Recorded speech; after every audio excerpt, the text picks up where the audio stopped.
all taxes and levies imposed. I want to say that tea subsector benefits from numerous. I want to say that tea subsector benefits from numerous tax incentives. In fact, that supports its growth and sustainability, making it a thriving subsector. So this subsector is one of the subsectors that is actually cushioned, that is actually enjoying incentives, as opposed to getting to a sector that is subjected to additional taxes. So there is no VAT. I've just explained some of the exemptions or tax incentives, especially on VAT. I have said that there is no VAT charged at this level, at the farming level for tea. There is no VAT on inputs such as fertilizers. There is no, there is agricultural services are exempt from VAT. Agricultural farming tractors are exempt from VAT. I've also indicated that imported agricultural machinery used for land preparation are duty-free, but only attract VAT at 16%. Railway development levies at 2%. IDF is at 2.5% of the customs value. Tea processing, 100% investment deduction by tea factories located outside the cities of Nairobi, Mombasa, or Kisumu are also exempt. In fact, I think we should now add Eldoret and Nakuru, although there is also a thinking that we should remove this requirement at all of only cities, because cities are becoming many, and again, we feel it is unfair to the cities. Machinery used for tea processing is currently duty-free under EAC common tariff, external tariff. Income of an entity, including tea processing factories, are charged corporation tax at the rate of 30% like any other factory. Processed tea sold in the domestic market is subjected to VAT at 16%. Transportation services on unprocessed tea are exempt from VAT, and processed green tea is VAT exempt, and locally purchased tea for value addition before exportation is zero rated. Marketing and distribution. Under marketing, tea brokerage services enjoy exemption from VAT. Locally purchased tea for value addition before exportation is zero rated.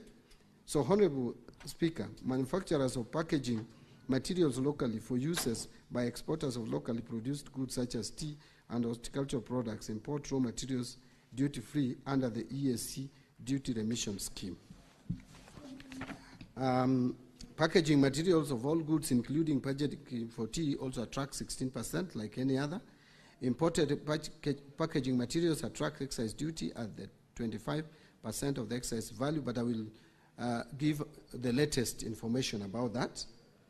Various government agencies charges fees or levies for services rendered to producers or manufacturers.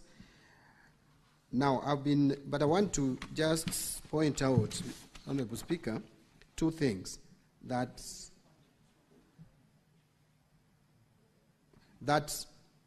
in the finance bill of 2025, we have done two things. Number one, we are proposing to exempt packaging materials used for tea and coffee from VAT. This exemption will only apply when packaging materials are imported or locally purchased, with a recommendation from the Cabinet Secretary responsible for agriculture, given that the use of these materials isn't exclusive to coffee and tea packaging. This measure aims to protect these crucial sectors while also safeguarding government revenue. But the second thing that we have done is under custom duty. On the custom side, Mr. Speaker, last year, Kenya was granted a stay of application of the EAC Common External Tariff on certain paper products to apply a higher duty rate of 25 to 35% to support domestic packaging materials. However, this negatively impacted exporters, such as the tea industry. To address this, Kenya did not request an extension of the stay of application of the EAC Common External Tariff on these paper products during this year's EAC pre-budget consultations, which I led in Arusha. And actually now, Mr. Speaker, I want to report that we have gone back to the EAC CET rates of 10% like any other country in the East African region. On question number 35B, what specific taxation measures is the ministry planning to implement in the financial year 25-26 to eliminate double taxation and other necessary taxes that overburden farmers and stakeholders in the tea industry? I wish to respond as follows. I would like to clarify that there is no double taxation In the tea subsector, as regards to specific tax measures for the coming financial year, we are currently reviewing submissions from the public, but we have already reviewed the submissions from the public anyway. I think this answer should be amended to read that we have already considered and have just read some of the steps that we are taking to reduce taxation, which would support the tea subsector. So I have mentioned that the various incentives. I don't want to repeat them again. I want to go straight to 35C, Mr. Speaker. Could the Cabinet Secretary outline the challenges faced in previous attempts to eliminate some of these taxes and levies on tea and explain action taken to address them? I wish to respond as follows. While there may be challenges affecting the tea subsector, Honorable Speaker, the national government continues to extend numerous incentives to the subsectors outlined above. From consultation with the regulations of the tea subsector, various actions by various government entities are ongoing to address the burden of the fees or levies in the tea subsector. Some of these measures include enactment of Tea Act 2020, which reduced the management fee payable by tea factories from 2.5% to 1.5%, thus saving tea farmers approximately 1 billion annually from management fee to Kenya Tea Development Authority. There is the ad valorem levy of 1% of the customs value of exported teas, which was scrapped in 2016. The agricultural produce cess of 1% of green leaf was also scrapped in 2016, saving quite significant amount. And since July 2016, the government replaced the levy scrapped with a government grant to fund operations of Tea Research Institute and Tea Board of Kenya, which support the tea industry development programs such as research in tea, trade promotion, and market development, amongst others. In conclusion, Honorable Speaker, Kenya's tea industry remains a vital pillar of our economy, supporting millions of livelihoods and contributing significantly to national development. Through the bottom-up economic transformation agenda, the government is committed to strengthening the tea value chain to ensure sustainable growth. I thank you. Honorable Senator James Morango, you may ask your 2 supplementary questions. Asante sana, Mstahiki Spika. Mstahiki Spika, swali langu la kwanza zilikuwa kwa takwimu waziri aweze kupeana zile anda na kondi zote ambazo zinalipwa na wakulima majani chai. Mstahiki Spika, nimeona amejibu na kusema venye serikali inafanya ambayo ni sawa, lakini jibu langu hakujibu. Mstahiki Spika, kulingana na nakala niko nazo, mkulima majani chai kutoka mbunge la kitaifa, kutoka serikali kuu mpaka zile za ugatuzi, analipa anda na kulipa kondi tofauti 42. Na nilipokuwa mwenyekiti wa kamati ya ukulima, tulikuwa tumekaa chini na kuwa tumeelewana kwamba serikali itajaribu kupunguza hizi. Lakini kwa sababu ambazo sijaelewa, waziri hakuziweka wazi. Kwa hivyo ningetaka kusema, Mheshimiwa Spika, kwa swali hilo sikuridhika na majibu ambayo waziri amepeana siku ya leo. Kwa sababu, Mstahiki Spika, nilikuwa natarajia kama ni taasisi ama halmashauri ya kuokota kondi, inaokota kondi zaidi ya 5 hapa. Ukiangalia halmashauri ya Nema ina kondi inaokota. Ukiangalia kama ni taasisi yafa kuna kondi inaokota. Ili tuweze Mstahiki Spika, kujibu swali hili na kuendelea mbele, ningeomba waziri anapoenda anijibu hili swali ili niweze kusema na asema. Swali la pili, Mstahiki Spika, ni kwamba katika bunge la kitaifa kuna nakala ambazo waziri aliweza kupeleka pale mwaka huu, ambayo ilikuwa ina kondi mpya ambazo zilikuwa zinafaa pia kutozwa wakulima kahawa. Mstahiki Spika, hiyo sheria bado iko katika bunge la kitaifa. So here's 5 reasons why you need open float. Number 1, easy reconciliation. Open float allows you to track who you paid and why you paid them. Number 2, flat rate fees with no limits. 3, fund security. You can have one user with rights to initiate a payment while another user has the exclusive rights to approve that payment. 4, make payments any day, anytime, anywhere. And finally, Hakikisha, which lets you confirm the name of the beneficiary before the payout is done. Head over to openfloat.africa to find out more on what OpenFloat can do for your business. Processing, I put a paragraph. Marketing and distribution, I also put a paragraph. If the honorable member has any other levies that need not to be there, I think the best thing to do is to recommend for those levies to be removed. But as far as I'm concerned, I have enumerated what I am aware of are taxes and levies on tea. I think he has talked about some amendment that is in Parliament to put some charges on coffee. Yes. Maybe you, Honorable Speaker, with your permission, you can explain again. You can come and repeat the question again. Mr. Speaker, ukinipa nafasi nitamwonyesha waziri.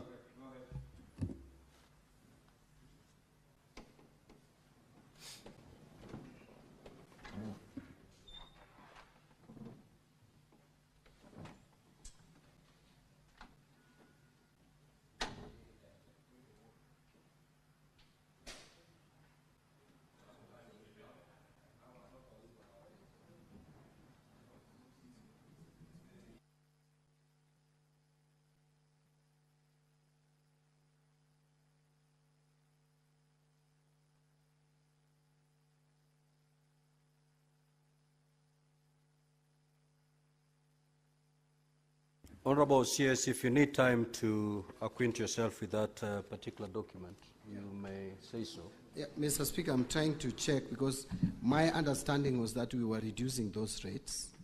And so it's just demonstrated to me the rates that are on the first schedule and the second schedule. My understanding is that those rates were coming down. But if they are going up, I may need to check and address that. But I am almost certain that the rates were higher than what is being provided. And so what we were trying to do is to reduce the rates to make coffee more competitive, Mr. Speaker. Senator Edwin Sifuna. Honorable Speaker, in line with the question by the Senator for Kirinyaga on measures to reduce double taxation, unnecessary taxes, and overburdening of farmers and Kenyans in general, I would like the CS to address one question. Honorable Speaker, we have heard the ministry, actually the CS himself, taking credit that this year's finance bill has no new taxes.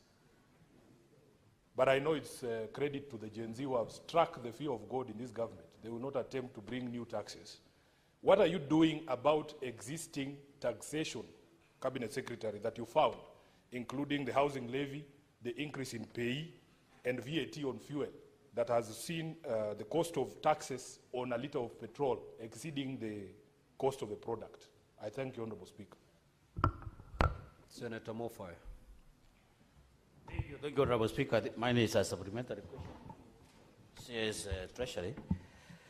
Honorable Speaker, this country has witnessed for decades some grievous disparities in distribution of developments across the country. Talk of roads, talk of water, talk of industries and so forth. So as the minister in charge of the National Granary, is there any written policy that is supposed to guide you on how you are supposed to distribute the national developments? And I'm asking this, Honorable Speaker, on behalf of very many Kenyans. You find some areas have been neglected for decades. Other areas are endowed with better roads, water, and so forth and so forth. Is there any existing policy, for that matter, that a Kenyan can quote maybe from Tharaka or from Northeastern or from any other part of this country where there are no such kind of developments? What is it, what criteria do you use to determine where you are supposed to put up roads, where you are supposed to put up water, and so forth and so forth? Is there any existing policy for that matter? Thank you, Honorable Speaker. Honorable CS, you may, if in a position to respond to that question, you may, because it is not related to the primary question. The Senate Majority Leader. Mr. Speaker, I have a question to the Cabinet Secretary in regards to his response on page 6. Unfortunately, Minister, I'll have to tell you that none of these items that you have listed was done to the tea farmers. This is a topic very close to my heart, and therefore I know every single intervention that is done. In the fiscal year that you're referring to, 2023-2024, you have quoted in your response, Mr. Minister, that there was provision of processing equipments to tea cooperatives. It is now in this financial year that there's an attempt to put 3.5 billion shillings to support aging tea factories. And even that, I'm not sure whether the National Assembly Budget Committee will maintain it. So I'll have the minister check with his records and the people in the ministry whether any of this has been done, because to the best of my knowledge, there is no tea cooperative that was supported with this. With regards to establishment of this, what is calling Tea Value Addition Hub, construction is yet to begin of the common user facility that the government promised tea farmers in the country. And therefore, it will be important for the minister to let us know when construction of this common user facility will commence. There was a promise of R1 billion shillings to KTDA through its subsidiary Ketepa that this was going to be set up in Kericho. I do not know to this date, Mr. Speaker, when that facility will be available for farmers. The same can be said, Mr. Speaker, about Part C of his question, because it needs to be quantifiable. If the minister had given us the specific figure of how much that export market development the government committed to, we'd appreciate, because it is one of the interventions that we seriously need. Lastly, Speaker, just a comment to the minister, because you know we are representatives of people, and when there's an opportunity, I appreciate that transportation of tea to factories is VAT exempted. I do not understand, Mr. Minister, why in every finance bill, last year it had to be removed, and even in this year's proposal, transportation of sugarcane to factories is subject to VAT. I don't know why at Treasury they want to treat tea farmers and sugarcane farmers separately, yet they are all citizens of this republic. So while I appreciate what is done for tea farmers, I'd wish that the Treasury does the same for sugarcane farmers as well. I thank you, Mr. Speaker. Honorable CS, you have 3 minutes to respond. Thank you, Mr. Speaker. I'll try to be fast.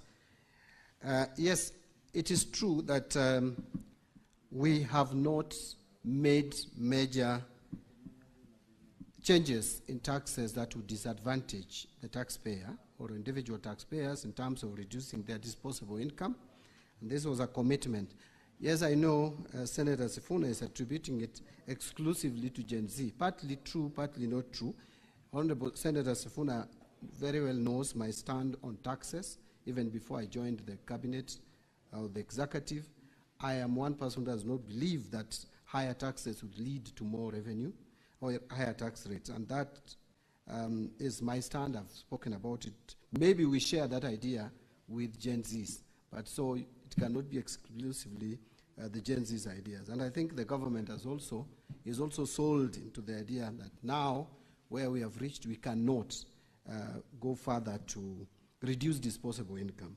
On housing levy, I think there is a discussion around seeing how to restructure it, because again, it has serious benefits, in my view. Quite a number of projects are coming up, but at the same time, the individual employees, those with pay slips, have complaints, which you cannot ignore. So a lot of restructuring is going on, and I am sure that more pronouncements will come in due course. On the issue of payee, again, also we are looking, actually this financial year, when we were preparing the finance bill, we even did some simulation on how to reduce the pay as you earn. But what stopped us from implementing it with this finance bill, and I think we are going to consider it in the next finance bill, alongside the reduction of corporation tax or corporate tax from 30% to 28%, we considered reducing to 28%, was the failure by KRA to meet its revenue targets. And so we thought that as we carry along with the reforms at the KRA, we should not be doing too many things at the same time. First, let us see what the reforms at KRA, in terms of automation and in terms of making it efficient, is yielding to us. Then we can now move to the next step of reducing the tax rates to increase disposable income. But it is an idea that I support, Senator Sifuna. And that also goes to the heart of fuel levy or road maintenance levy. on distribution of development across the country.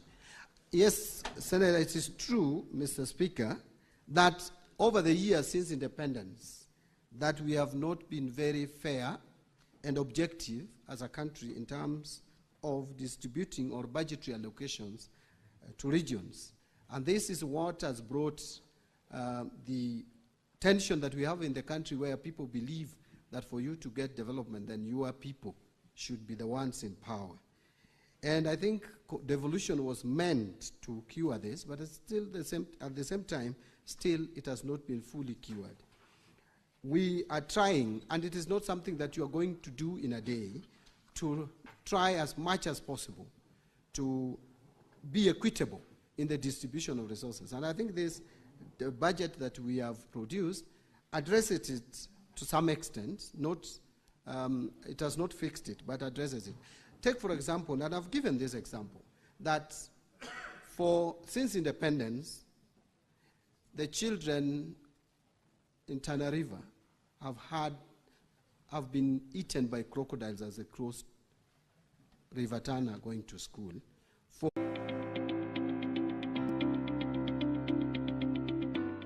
Owning a home at Tilisi Views is as simple as 1, 2, 3. We accept various payment options, including cash, mortgage, and installments of up to 24 months. To start your home ownership journey, call the number on your screen now. By crocodile. That is that we cannot live in such a country of iniquity. So, inequitable resource distribution. Remember, for the first time, I want to say here, Dadaab constituency, for example, is going to see 30 seconds more. The first tarmac road. And I can go on and on. You see the first major road in northern Kenya being under construction since independence, all the way from Meru, Isiolo, going to Garissa, Wajir, all the way to Mandera. 740 kilometers being done in this government to enhance equity. Now, the majority leader talked about, I can just answer the majority leader by saying that I am going to follow through some of these initiatives, including the support to tea cooperatives, common user facility, and all that. We have put some allocation in the budget. I hope they will not be taken away by the National Assembly. And then I will make sure that the monies are released, or the exchequer is released to support the tea sector. Thank you very much. We now move to question number 048 by the Senator for Kisumu, Honorable Tom Ojenda. You may proceed to ask your question. Thank you, Mr. Speaker. Yes, Deputy Speaker. Honorable Speaker, I'm very much aware that you are constrained by time, but you know, Mr. Speaker, when members are asking questions not related to the subject matter, as we come from areas that you know the best in the world, and under question to the CS, but when now we start digressing and we don't ask the prime questions, Mr. Speaker, then some of us will be lost. So, Mr. Speaker, can you give me a latitude just to ask him one question? So that... Honorable Senators, this is not for me to tell you. The standing orders are very clear. If you read Standing Order 51C, 7A and B, it's very clear that one, you need to ask one question, and that one question must be related to the primary question. Now, if you take to the floor and give us a speech, time doesn't stop running. For those who feel they have more questions to ask the CS on this particular subject, you can always post that question, and we'll invite the CS to come back. This should not be the end of responding to questions related to taxes on agricultural produce. Senator Tom Ojenda, proceed.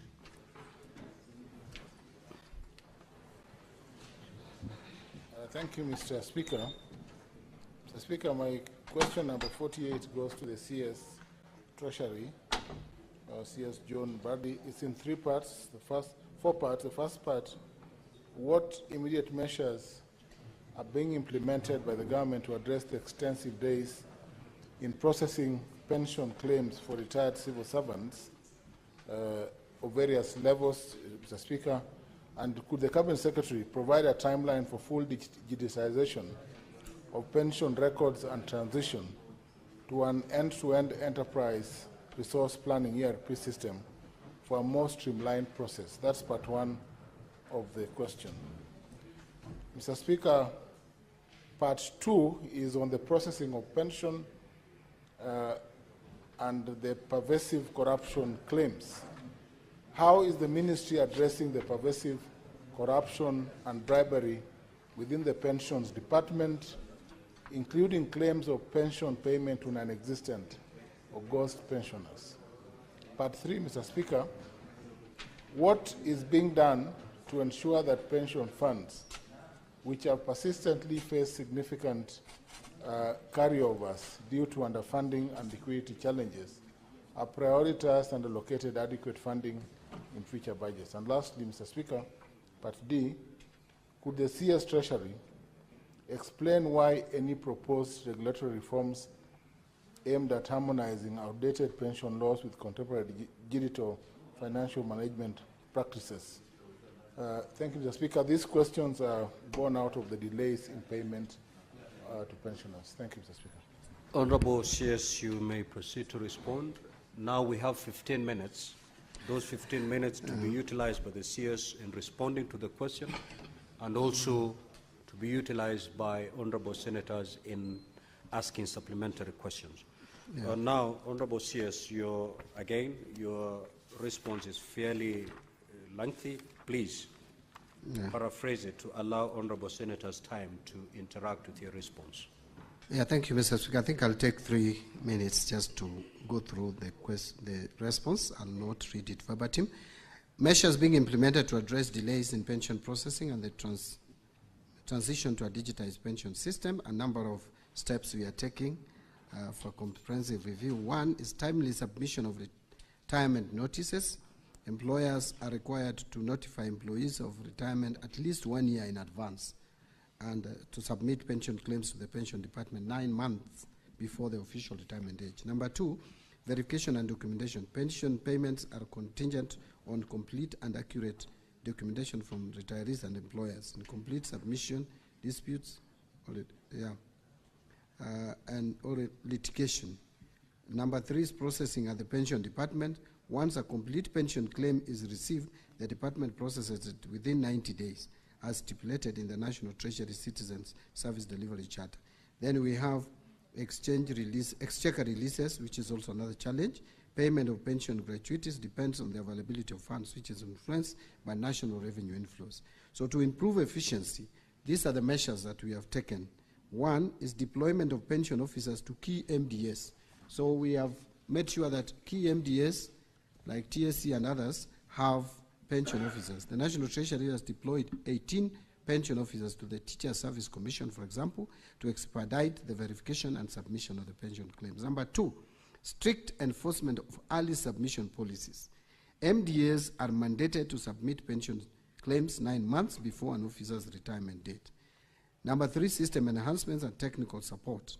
That is, pensions management information system is undergoing significant upgrades to reduce manual interventions and improve efficiency, and also enhance data security. Review of the pension legal framework is also being undertaken to align with the emerging needs and improve the sustainability and efficiency of pension payments. National Retirement Benefits Policy. The Cabinet has approved the National Retirement Benefits Policy, which was approved on 3rd November 2023. This policy aims to harmonize retirement benefits, improve governance, and enhance sector growth. Public awareness and sensitization is also ongoing, is also being conducted, workshops being conducted, and sensitization programs on retirement. Recruitment of additional pension officers. To enhance processing capacity, the Treasury recruited additional pension officers in 2021, followed by 6 deputy directors in 2024, with specialized expertise in pension administration. Number 8 is the re-engineering of the pension management information system. The Treasury has onboarded a contractor to develop an enterprise resource planning solution which fully digitizes pension. And that online claim submission will be done, self-service portal, automated approvals, integration with key government databases is also being addressed. So number B was the question. So the system is expected to be fully rolled out by 1st July 2025. This will help us now, like what I said before, that we will automatically transit those who are from the payroll to the pension payroll. Addressing corruption and bribery in pension administration. First, we are doing the following: strict pension verification procedures that is being instituted, and this will help us reduce errors, fraudulent submissions, and unauthorized payments. Collaboration with financial institutions, like the case that Senator Eti Ukech spoke to earlier. We are working with commercial banks and financial institutions to monitor dormant pension accounts, flag suspicious activity, and prevent unauthorized withdrawals. Open plan office layouts. Pension Department has restructured its office setup to enhance transparency and accountability, reducing opportunities for unethical conduct. Decentralization of pension services through Huduma centers, following retirees to access services without unnecessary bureaucracy or middlemen. Number 5 is integration with the National Death Registry. The Treasury is integrating biometric verification with the National Civil Registry to detect deceased pensioners in real time and prevent continued payments to non-existent beneficiaries. Biometric pension verification and e-pension system has also been implemented. Collaboration with the investigative agencies to deter cases of corruption. Now, number C is ensuring adequate budgetary allocation for pension payments. That was also asked. The Treasury is committed to ensuring that pension obligations are fully funded and liquidity challenges are minimized. And to achieve this, prioritization of pension payments. Pension payments are treated as a first charge obligation in the national budget, ensuring they are allocated sufficient funds. So it is in the CFS as a first charge. Addressing carryovers and cash flow constraints. Outstanding pension obligations due to cash challenges are prioritized in the subsequent budget cycle. Like 2023-24, we carried forward 23 billion. That is pension unpaid at the end of the financial year. That became the first charge and was paid in the 2024-25. But that has also put a strain on our 2024-25 finances. But now I'm happy to report that as we speak, in fact, between 30th of April and 21st of May, it would interest you, Mr. Speaker and the honorable members, that within those 3 weeks, we paid a total of 17 billion, 17.4 billion to the pensioners. And now we have a balance to pay of only 16.9. So compared to last year, when we carried over 23, up to date, and the year is not yet over, we have 16.9 billion to pay. And I think we are going to do much better.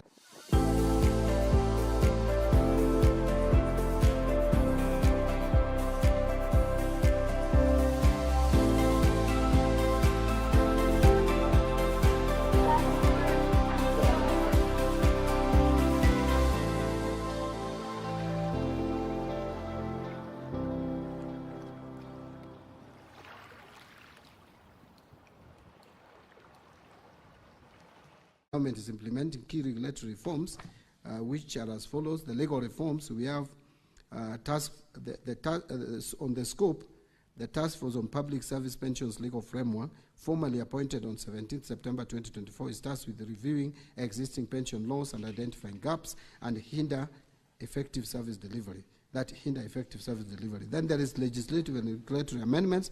The task force will propose comprehensive reforms to enhance efficiency. Then we are also doing benchmarking with international standards. The review will incorporate lessons from countries with well-established pension systems to ensure a robust and globally competitive pension framework. Number 2, engineering the pension management information system. Again, I talked about this, eliminating paper-based processes, empowering pensioners with self-service capabilities, accelerating processing through automated approvals, enhancing security and accuracy through system integration. So the key here is automation. If you automate pension system, as we have indicated, then you'll solve a number of these issues. And I've said from 1st July, we are onboarding the system, and it will enhance efficiency. Now, finally, I think is reforms to enhance financial sustainability, transition from defined benefits to defined contribution. To enhance sustainability, the defined benefit scheme cannot work, because again, with the life expectancy going up, and with meager or limited resources made available through budgetary provision, we can't sustain this. So the new system of public service superannuation scheme is going to help us a lot in addressing these pension challenges going forward, because we are going to have defined contribution system that is already rolled out, and this has been done out of actuarial calculations, and it is a better system. So in conclusion, Mr. Speaker, the National Treasury recognizes and values the contribution of retired civil servants, remains steadfast in its commitment to ensuring that their pension benefits are processed efficiently, transparently, and without undue delays. The measures outlined above are transformational and will ensure that Kenya's pensions administration is modernized, digitized, and aligned with international best practices. I submit. Honorable Agenda, you may now ask your 2 supplementary questions. Thank you, Mr. Speaker. Mr. Speaker, I did not declare that both the CS, myself, and Senator Sifuna in this broad-based government, but I will still ask the follow-up question, Mr. Speaker. But it is true. It is true. It is true. Mr. Speaker, let me proceed. Let me proceed. What is the point of order, Senator Sifuna? I get extremely irritated every time people come here, and instead of addressing the matter at hand, it is irrelevant.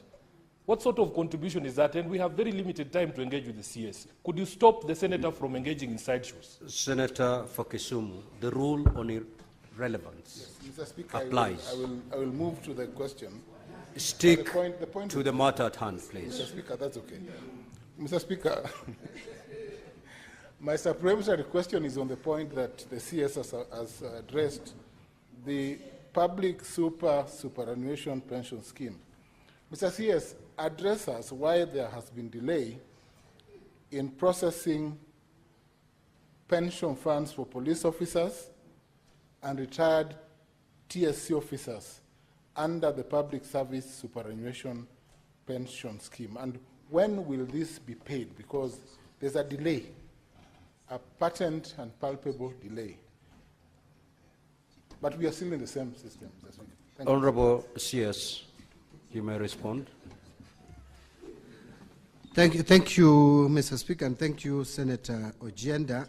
Yes, we have noticed, it has come to our knowledge that there is a delay in processing of pension entitlements to various civil servants under this public service superannuation scheme. And this has been occasioned by lack of policy guidelines, which we have processed, and we are almost concluding. And the moment that is done, then the pensions will be processed more or less like 2 weeks. So it is something that we are acting on. We are aware, we are alive to that challenge, and we are addressing it. Thank you. Senator Kinyua. Thank you, Mr. Speaker. Mr. Speaker, I just wanted to hear the comment of the Cabinet Secretary concerning very serious issue raised by the Auditor General on the issue of NSSF. Thank you. Senator Abbas. Honorable Speaker. Mine is a supplementary question that on the CS, in relation to delays of pensions. In the past, we used to have disease thresholds where the aged pensioners used to access their money and through the post banks. But of late, they have been told to go to banks. And some of these guys do not even have enough money to even to pay for the rate for the banks. So what measures are you placing in place so that at least these senior citizens can be able to access their money easily? Is there a plan for you to develop? One other thing is, why don't you have some treasury, pension offices in some part of the regions? So at least instead of pensioners coming up to here, to Nairobi, and having problems in this place, they could be able to take money from the regional places. Two, Senator Abbas, you are entitled under standing orders to ask only one. So, No. Senator Karungo Thangwa, Senator Mudama, Honorable CS, you may proceed to respond.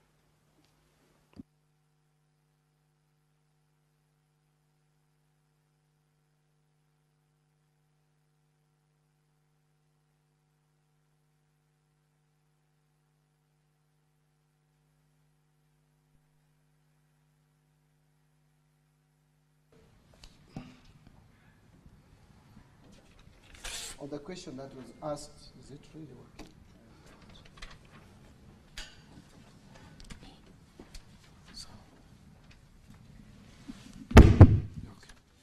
It's much better.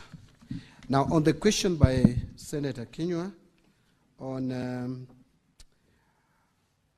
the NSSF, I guess this is a question relating to the release by Auditor General or the Office of the Auditor General regarding there is investment by NSSF on some government bonds, and that has some challenges. First, I wish to state that pension funds are have some kind of independence in terms of managing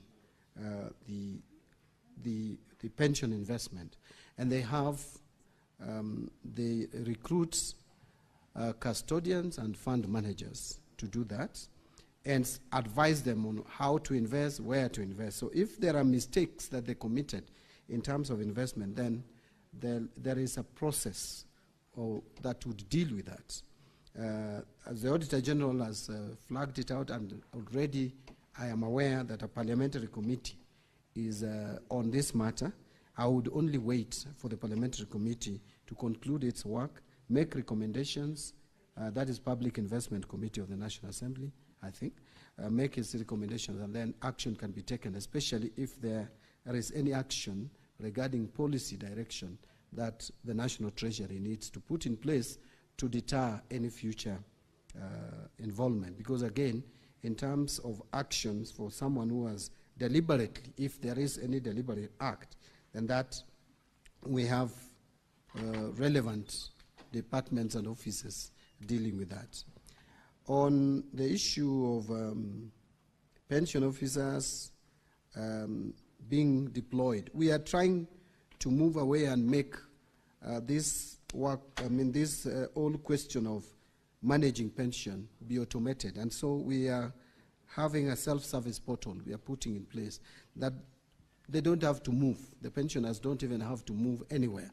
Even at the comfort of their homes, they can access almost all the services that they need without going, including if they have a system of accessing their banks.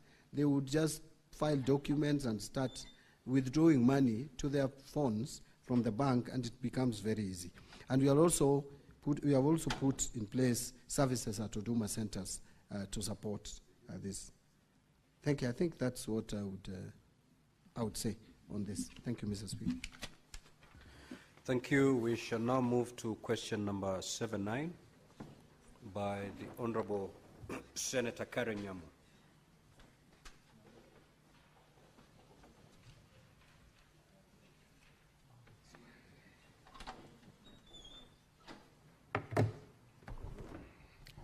Thank you, Honorable Speaker. I would want to ask this question on behalf of Senator Karen Nyamu. The questions are as follows. Question number 079. 1, could the Cabinet Secretary state the medium-term strategy to reduce the fiscal deficit from 4.9% to a sustainable level? Number 2, what measures is the ministry undertaking to support counties, noting that 2025 budget policy statement project GDP growth at 5.3% and stable inflation, yet county governments face a contracting fiscal space and rising costs? 3, What interventions is the ministry implementing to address the pending bills crisis in the county governments, particularly in Nairobi County, where pending bills have accumulated to approximately Kenya shillings 121 billion, and what mechanisms are being enforced to ensure timely settlement? I assure them that Mogo is there to support them. They'll customize the solutions to fit the challenges you're going through or the need that you have at that point. Private sector credit and stifling economic growth in light of constrained external financing and the lapse of the International Monetary Fund, Extended Fund Facility, and extended credit facility, and program signed in April 2021. Thank you, Honourable Speaker. Now, Honourable CS, we have 15 minutes within which to respond and also to allow supplementary questions from Honourable Senators. So kindly paraphrase. We already have your substantive response. Proceed. Thank you, Mr. Speaker. Mr. Speaker, in responding to this question, although this is an area that I become sometimes very passionate, but I will not go overboard. So to effectively manage the prevailing fiscal deficit in Kenya, the government through the National Treasury is adopting and has adopted a multi-pronged approach with notable focus on both revenue generation and expenditure control. So you can call it revenue generation and expenditure or fiscal consolidation. So there are several steps or approaches to this. Number one, strengthening financial controls. Number two, diversifying borrowing sources. Number three, improving debt repayment planning. And number four, promoting efficient resource allocation. Those are the steps that we are taking to ensure that we manage, or rather, we reduce the fiscal deficit to manage the debt sustainability.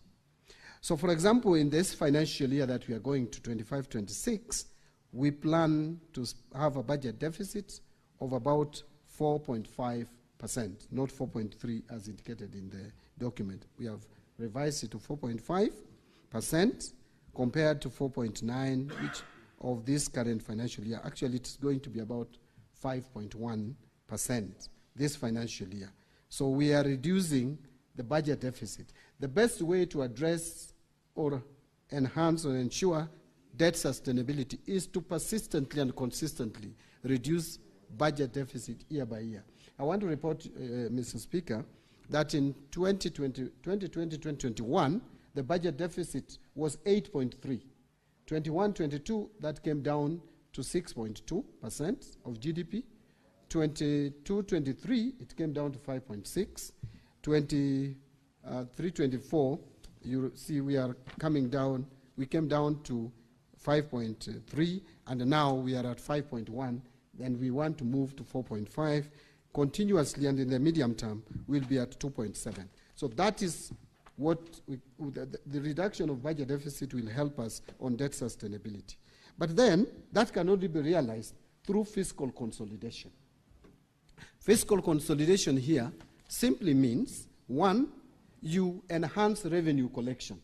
And that is why we are working on Kenya Revenue Authority, automating their processes and procedures to make sure that we enhance efficiency and effectiveness of that institution. But also, we are working on the other side of managing expenditure. And managing expenditure and managing prudence in use of public funds.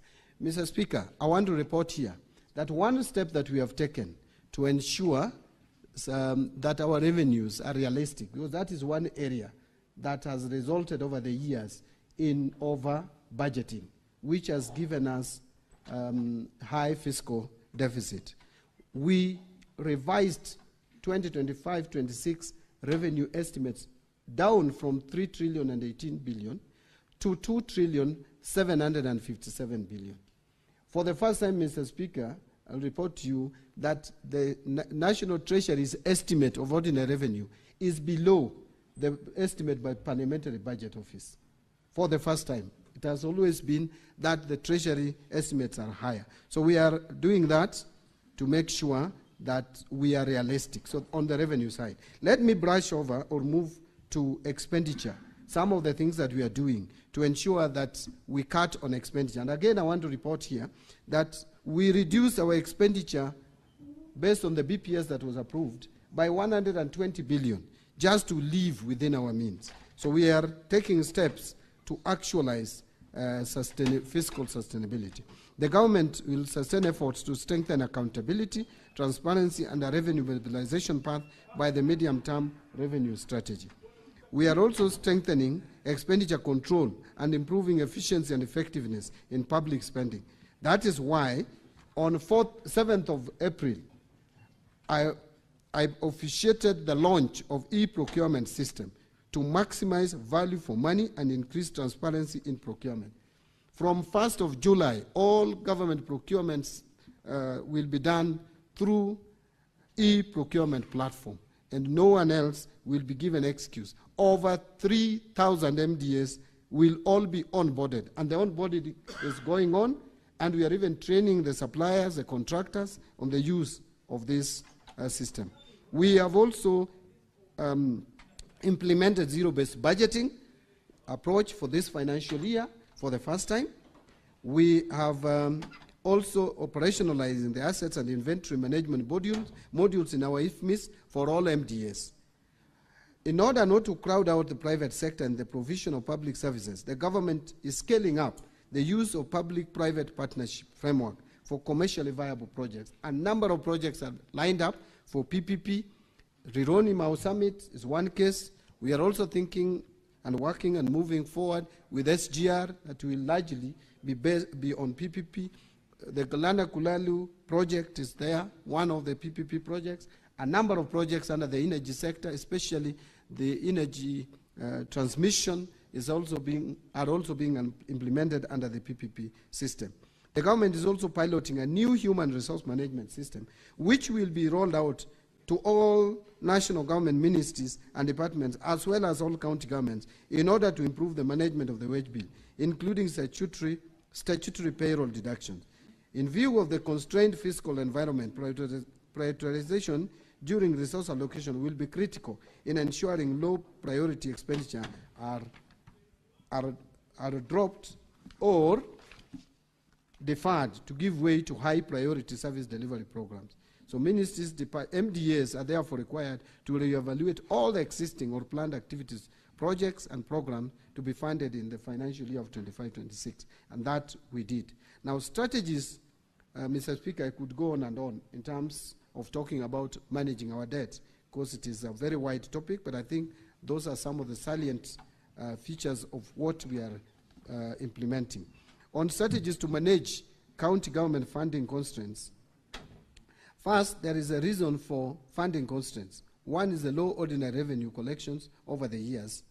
And Honorable Speaker, it is important to note that over the period 2016-2017 to 2024-25, actual ordinary revenue has always been below target, except for 2021-22. And hence, such shortfalls in actual ordinary revenue collections have led to constraints in county government funding. This is real, Mr. Speaker, because we budget, but the resources become a challenge when we don't meet the revenue targets. The need to finance mandatory expenditures under Article 203 of the Constitution, the government has an inevitable need to finance mandatory expenditures under Article 203 of the Constitution. Such expenditures relate to national interest programs such as the security modernization, strategic interventions. This leads to fiscal deficit in financing other major national government functions, which has always occasioned additional borrowing, which continues to distort our fiscal framework. And again, I want to say that the national government continues to solely bear shortfalls in revenue in any given financial year, as has always been demonstrated. There is also the high cost of public debt that is contributing largely. This is largely due to a relatively stable but still high exchange rate to the dollar, as well as high interest rates in the domestic markets. Public debt services in 25-26 will account for about 52% of ordinary revenue, which is higher than the average of 41% over the period from 2017 to 2024-25. So we are going up in terms of percentage of our ordinary revenue that goes towards settling the public debt or servicing public debt. What strategies is the ministry taking to manage county government funding constraints? The national government, through National Treasury, is managing funding constraints to county government using a variety of strategies. By utilizing these strategies in a comprehensive and coordinated manner, the National Treasury has therefore been able to effectively manage funding for county governments and support their efforts to deliver essential services and promote development despite the prevailing fiscal constraints due to expenditure pressures and public debt commitments as shown above. The strategies enumerated below aim to ensure that county governments have the financial resources they need to fulfill their responsibilities and deliver services to Kenyan citizens. One is the conditional and unconditional allocations to counties. We have continued to give additional allocations to counties which are earmarked for specific programs or projects as defined by the central government. They provide targeted funding for special policy goals or initiatives, and these additional allocations can ensure that certain areas are prioritized and that funding is allocated in a way that aligns with the national priorities. However, the county government's additional allocations bill has always been passed by Parliament late towards the close of financial year, thereby denying counties additional funding for programs under national priorities such as county aggregated and industrial parks, program and community health promoters. We currently have a problem even absorbing this year's budget, county additional allocations, Mr. Speaker, because of how long it took between the two houses to agree. So promoting local revenue generation in the form of own source revenue, again here the National Treasury has been empowering county governments to generate their own revenue through taxation and other means. This is meant to increase the autonomy and fiscal sustainability of county government to alleviate the risks associated with over-reliance on equitable share to find essential services. The National Treasury has finalized the development and piloting of own-source revenue forecasting tools for counties to help them expanding their revenue bases, thus allowing them to implement realistic charges, levies, and fees geared towards raising more revenues. It is expected that this own-source revenue system generation will strengthen county government's autonomy and promote fiscal sustainability. Number 3 is promoting transparency and accountable financial management. The National Treasury is committed to ensuring that funding in counties is used effectively and efficiently so that county governments are accountable for the use of public funds. The National Treasury therefore urges counties to adhere to the clear guidelines for the allocation and use of funds through promoting transparency by making financial information readily available to the public as in the norm at the National Treasury. And I hope this House will help in realizing this. Implementing strong monitoring and evaluation systems, that is also something else. And finally, building partnerships with county governments. The National Treasury and Economic Planning has continued to foster collaboration between the national government and county governments to improve service delivery and promote development. The Office of the Cabinet Secretary continues to engage in regular dialogue with the Council of Governors through regular meetings and forums to discuss policy issues and share best practice. Some of these forums are even informal, Mr. Speaker, and we have a very good working relationship with the Council of Governors led by the Chair, who is also my professional colleague. Further, the National Treasury continues to supporting collaborative project financing through joint projects between the national governments, ministries, departments and agencies and county government, such as KIPES and CHPs, among others. In conclusion, Mr. Speaker, allow me to thank you once again for this opportunity to engage with you together with the honorable members. Thank you very much. Senator Chute. Thank you very much, Honorable Speaker. Very quick questions. I wanted to know from the CS what interventions is the ministry implementing in regards to pending bills, where you will find one pending bill that has been passed by the county assembly, and then the governor has his own list. And this comes to COB, and the governor's list will be paid. The one that has been passed by the county assembly is yet to be paid. Number two is on the issue of diversion of funds.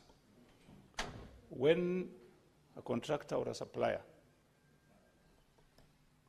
is supposed to be paid by the county government, and the money is requisitioned from COB, and at the end of the day, that money goes to another contractor, different contractor, not the contractor or supplier who was requisitioned for.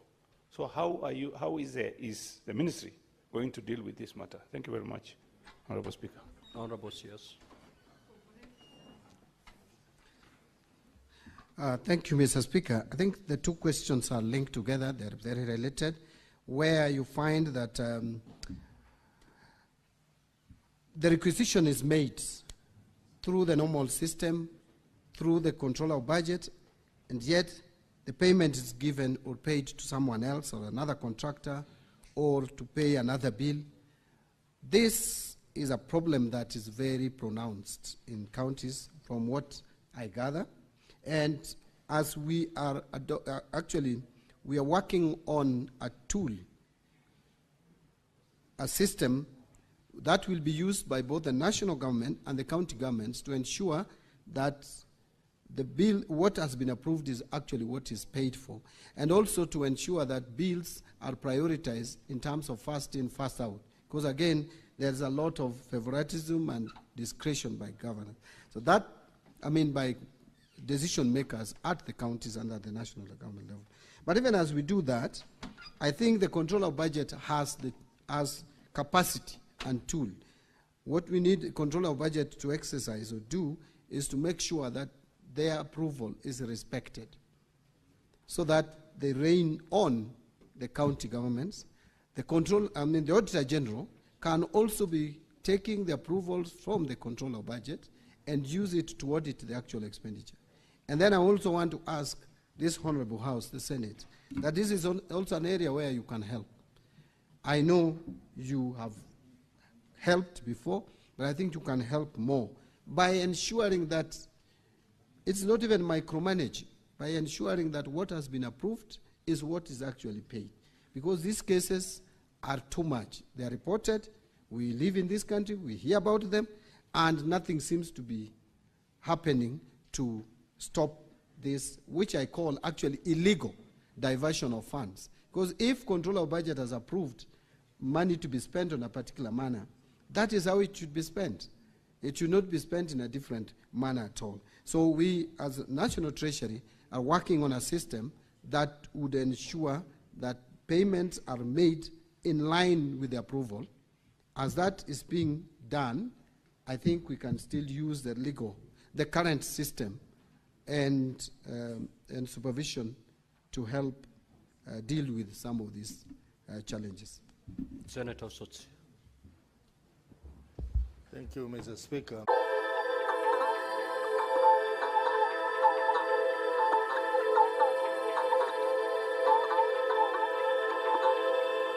Indeed, you are the expert that we have been talking about. I have two quick questions, Mr. Speaker.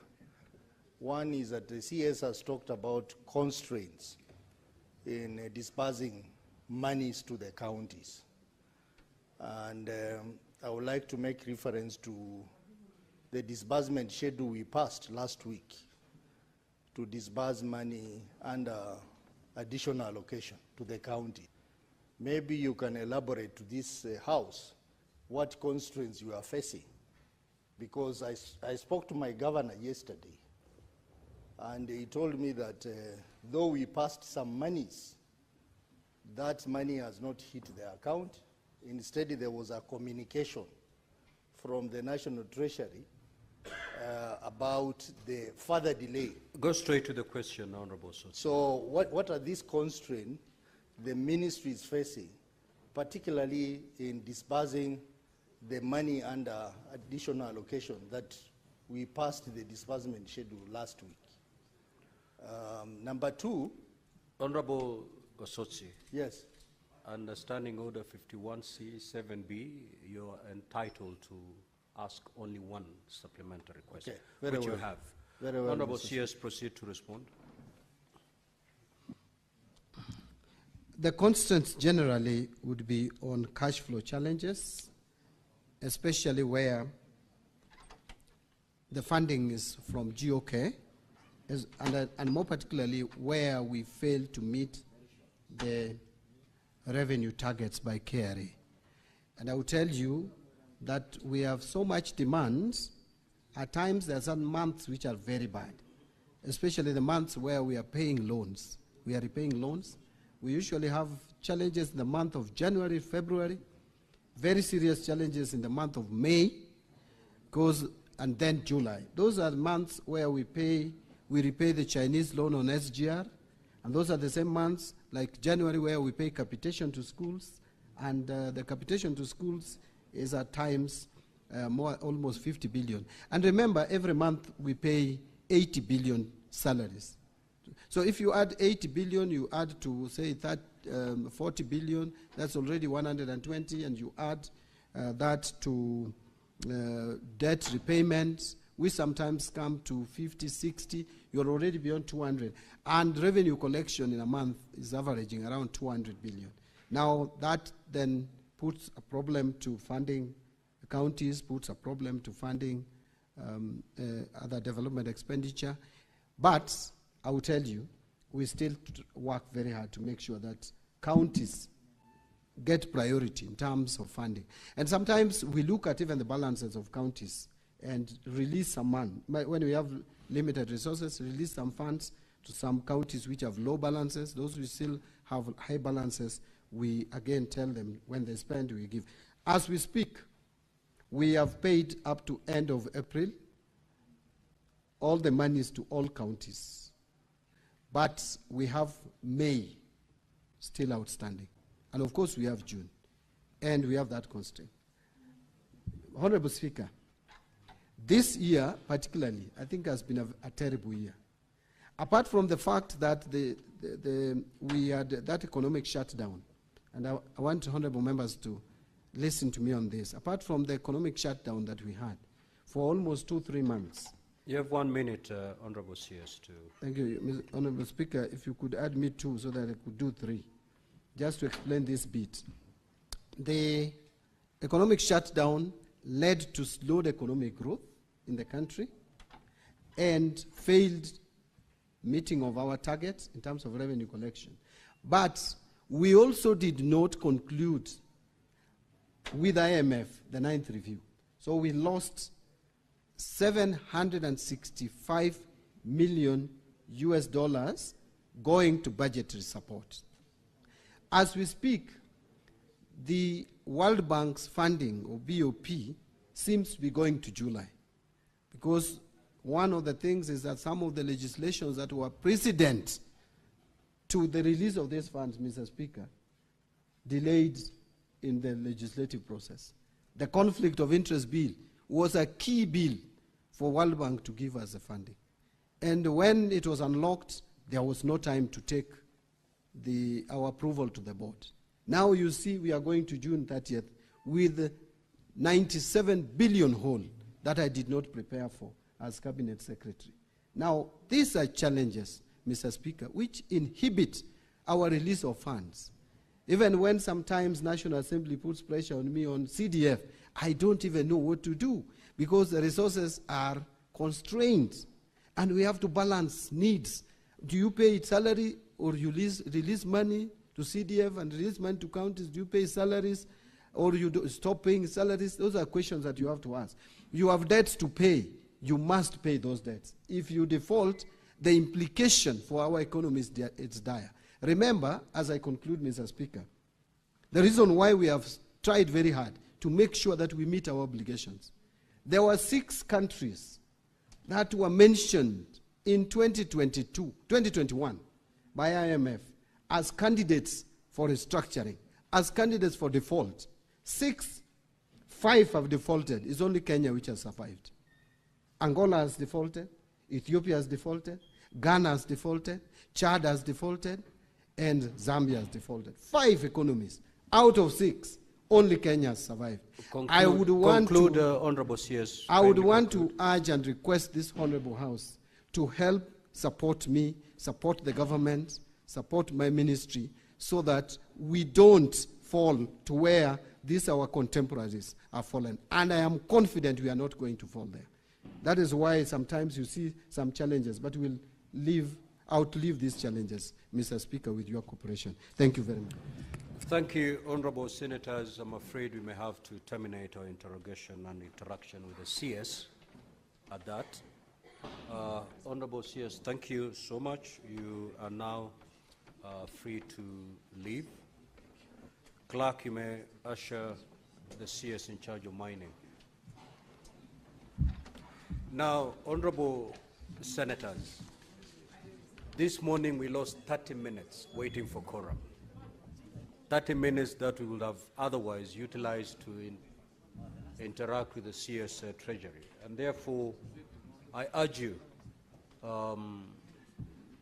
we need not ring the bell for us to get a quorum.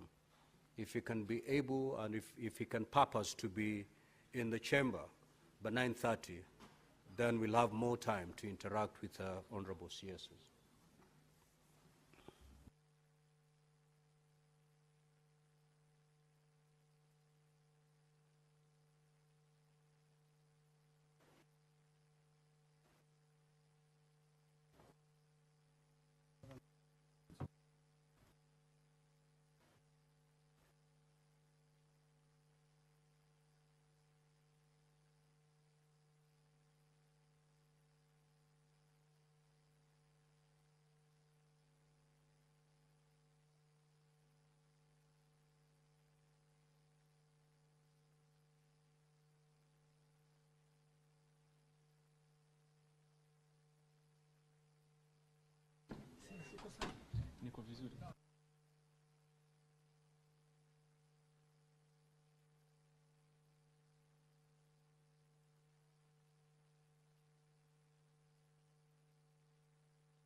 Clerk, do we have the CS in charge of mining?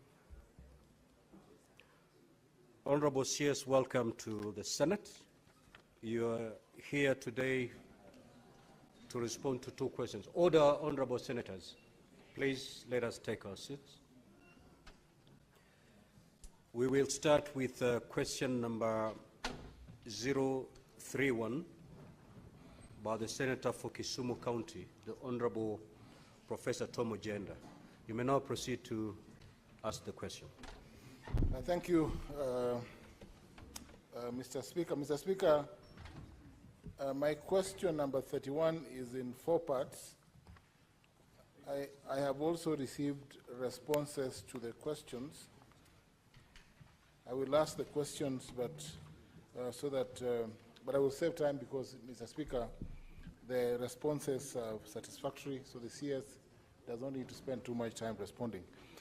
Mr. CS, the first question, part A, what regulatory framework exists for mining in Kenya, particularly regarding the safety of miners and prevention of child labor, and could the CS explain the attendant enforcement mechanisms? Part B, has the ministry conducted assessments or surveys to establish the extent of illegal gold mining operations in Kisumu County? And if so, could the CS disclose the findings and explain any efforts by the ministry to regularize illegal mining operations?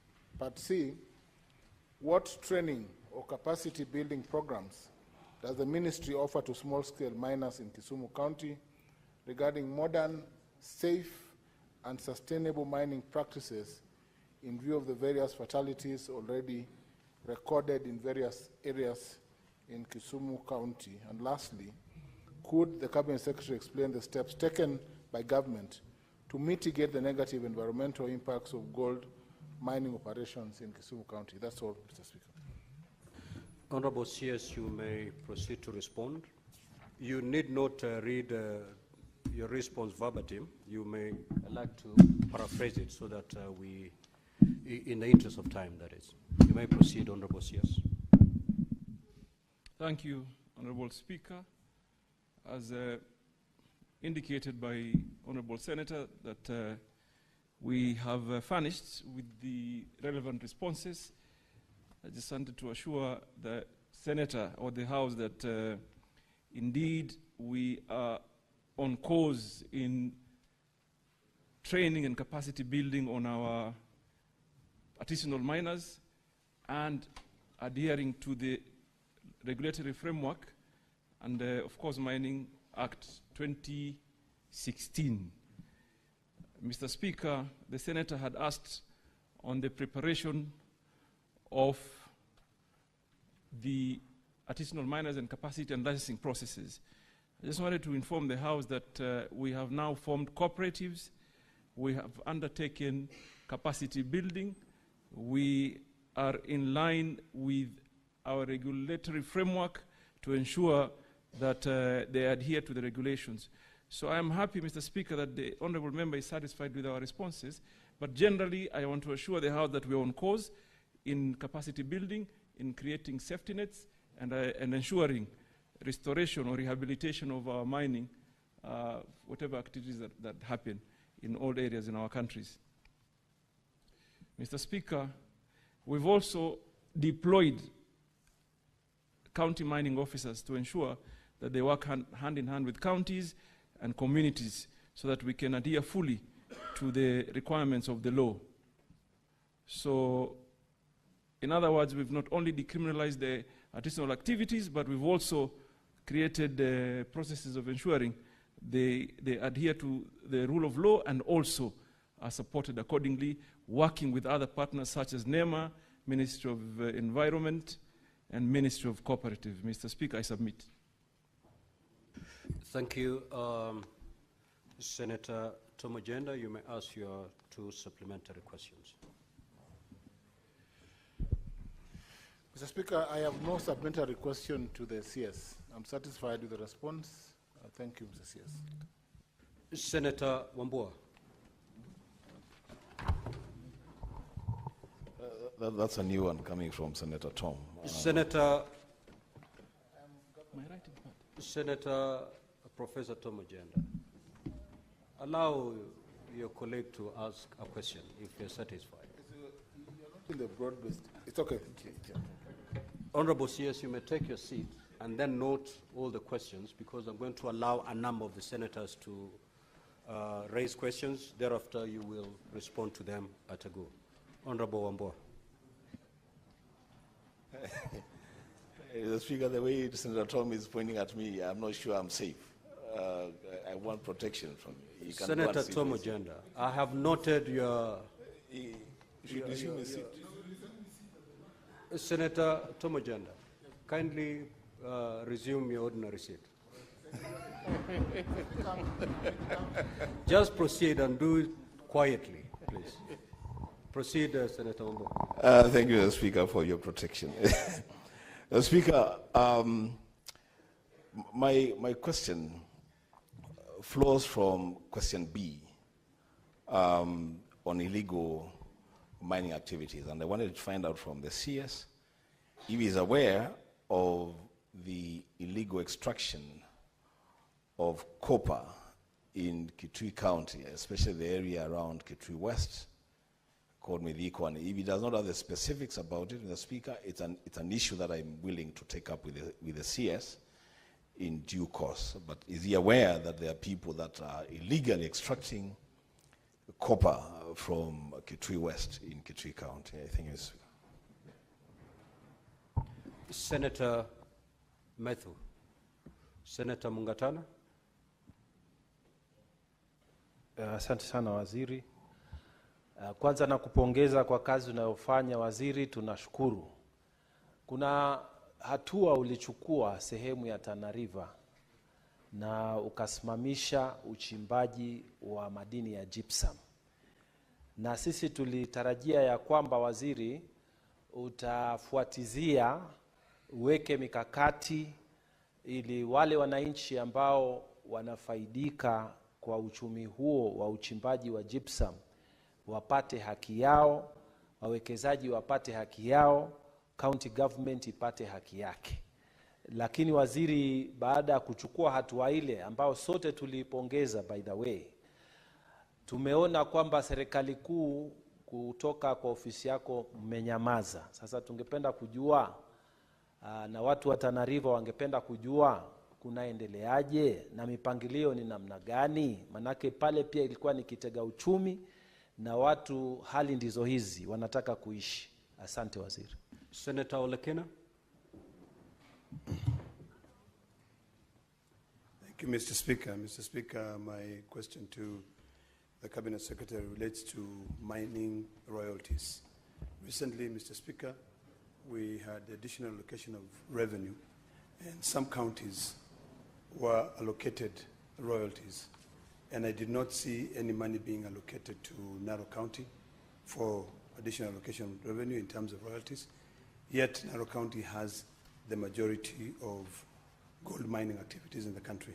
So my question to the Cabinet Secretary is that, does the Ministry of Treasury consult you to be able to give a list of the counties and how much has been collected in terms of royalties from the 47 counties, so that they make a decision on which counties to give money or it doesn't? Thank you, Mr. Speaker. Senator Boy Isa Juma.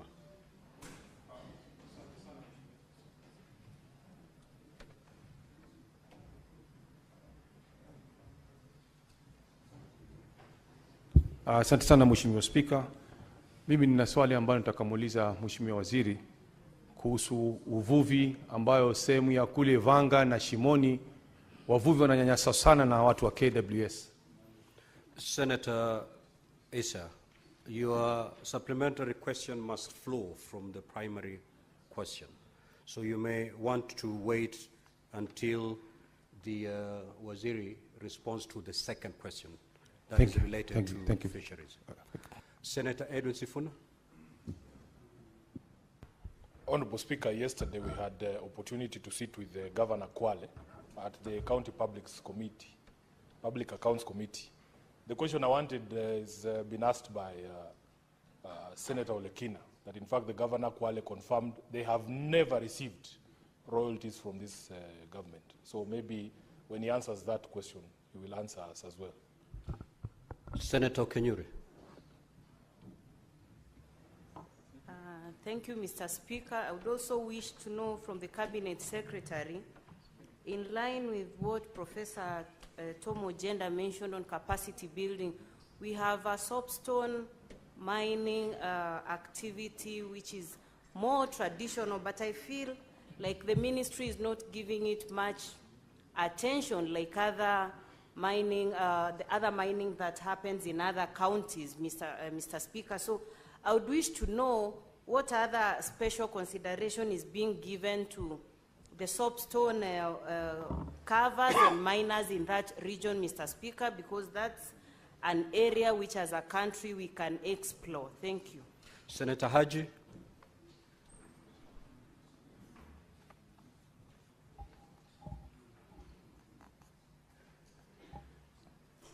Could I have the mic? Oh, Thank you, Mr. Speaker. Mr. Speaker, the Cabinet Secretary had responded to the question by Senator Ojienda regarding environmental impact of miners. In his answer, he did elaborate that miners are required to come up with a management plan of the environment.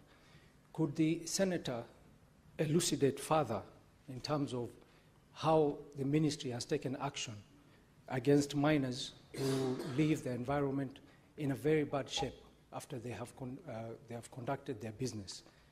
Could the minister tell us in detail what is the ministry or what measures the ministry is putting in place to ensure that the environmental impact left by the miners are adequately addressed? Thank you, Mr. Speaker. Honorable CS, you may respond, and you have 3 minutes to do so. Mr. Speaker, if you allow me, I would like to start with the last question by Senator Haji, and I think it is an important one. One of the reasons as to why we've had to stop some mining operations, like the gypsum one, it is in the manner where the mining activities had been conducted earlier. Lands have been turned to barren land and abandoned quarries. And it is interesting because the pastoralist communities such as Garissa and Tana River and others suffer lots of losses because of losing livestock that fall into the pits. And that's one of the reasons that's why we have cancelled operations. What we are doing is to enforce. Initially, the ministry did not have an enforcement unit. We had a police unit, an AP unit, but now we have the CI unit that pursue those culprits that did that, and we're taking them through necessary action. So I want to assure you, Senator, there's some cause we are following.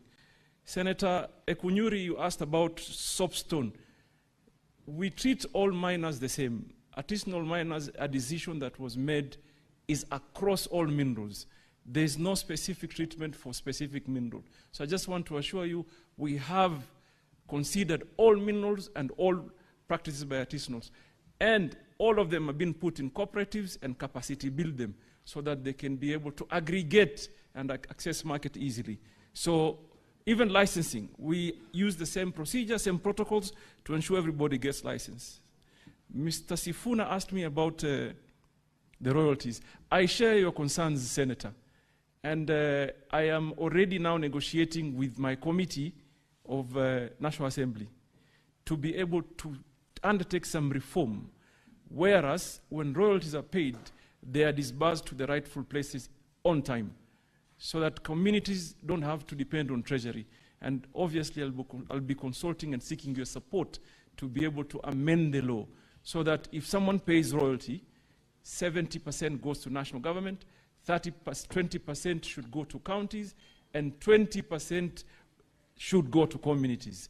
And CDAC, 1% gross, should directly go to the community. So this is a matter that requires reform in our law, and I'm already in discussion with the relevant committee at National Assembly, and I'll be looking forward to engaging you in Senate. Mr. Olekina, I'm not so sure whether you're right by saying Narok may be the biggest gold producer. We really don't have the data. But that said and done, you still deserve to be paid royalties on time.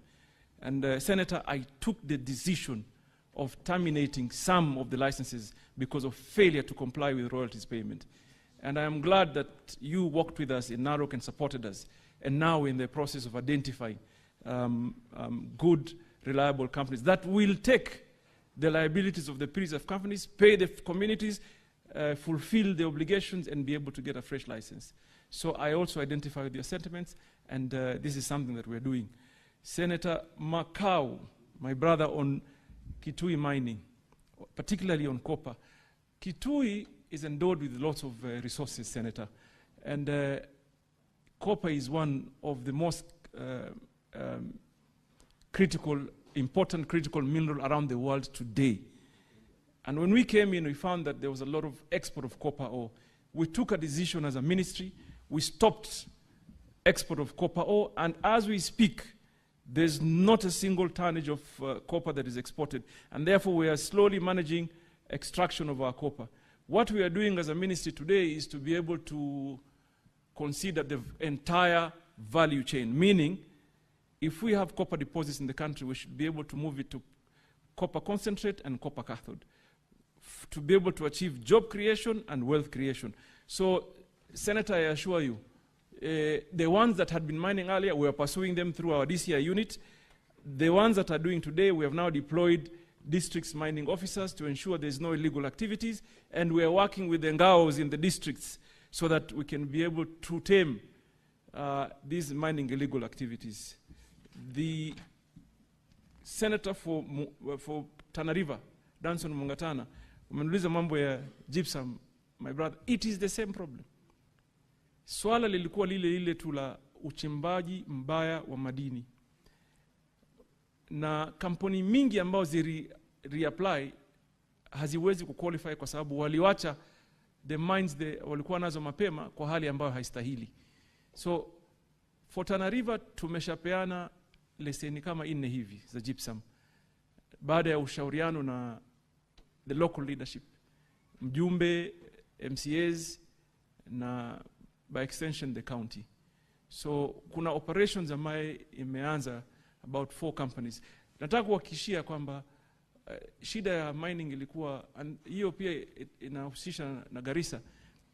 Watu walikuwa wanachimba gypsum kutumia a mining permit. Mining permit huzungumzi na jamii.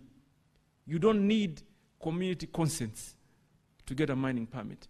Sasa tumegraduate hiyo ikuwe a mining license, whereas communities ni lazima wahusishwe. So I want to assure you, Senator Mungatana, that we are on course in ensuring people adhere to the rule of law and participation of the community. I submit, Mr. Speaker. Thank you, Honorable CS. We'll now move to question number 047 by the Senator for Senator Miraj Abdullahi. You may proceed to ask your question.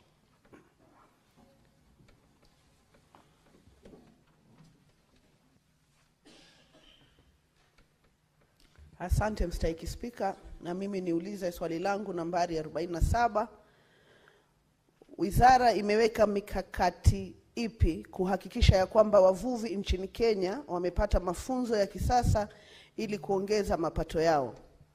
Swali la pili, je, waziri anaweza kutoa maelezo kuhusiana na matumizi ya shilingi bilioni 1 zilizotolewa na idara ya masuala ya kimataifa ya serikali ya Canada, Global Affairs Canada, kufadhili mradi wa wanawake wanaoshiriki katika biashara za baharini maarufu kama Investing in Women in the Blue Economy in Kenya, IWBEC project, na kuweka wazi majina ya kampuni na vikundi vilivyofaidika, kaunti wanazotoka, waliofaidika, fedha walizopokea na lini walipokea fedha hizo? Swali la tatu, je, waziri anaweza pia kueleza ni hatua gani zinazochukuliwa na chuo cha bandari Maritime Academy na mamlaka ya usimamizi wa bandari kuhakikisha kuwa vyeti vya mafunzo vinavyokabidhiwa na chuo hicho vinapata utambulizi kamili wa kimataifa? Asante. Honorable CS, you may respond. Now, Honorable Senators, we have 15 minutes to give to this question. And therefore, Honorable CS, just like you did to the first question, paraphrase your response so that we allow as many senators as we can to ask some supplementary questions. Asante Mheshimiwa Spika. Wizara kupitia idara ya jimbo la uchumi wa buluu na uvuvi imeshiriki kikamilifu kutoa mafunzo kwa wafanyikazi wa samaki katika uvuvi wa bahari kuu kwa ajili ya kuzalisha ajira. Wizara vile vile imetoa uwezo wa kupatia bidhaa za uvuvi kama maboti na ujenzi wa bandari ndogo za uvuvi na kuweza kupatia bidhaa zinazostahili kuboresha biashara ya uvuvi katika maeneo ya jimbo la Pwani na katika maeneo ya jimbo ya Lake Victoria na Lake Turkana, na tukiendelea kuongezesha mbele. swali la pili Mheshimiwa Speaker ni kuhusu fedha za kuempower kina mama kupitia shirika la NGO kutoka nchi ya Canada. Mheshimiwa Speaker, ripoti ambaye niko nayo ni kwamba shirika hili lilijituma likatafuta senti kutoka serikali ama wafadhili wa Canada takriban bilioni 1.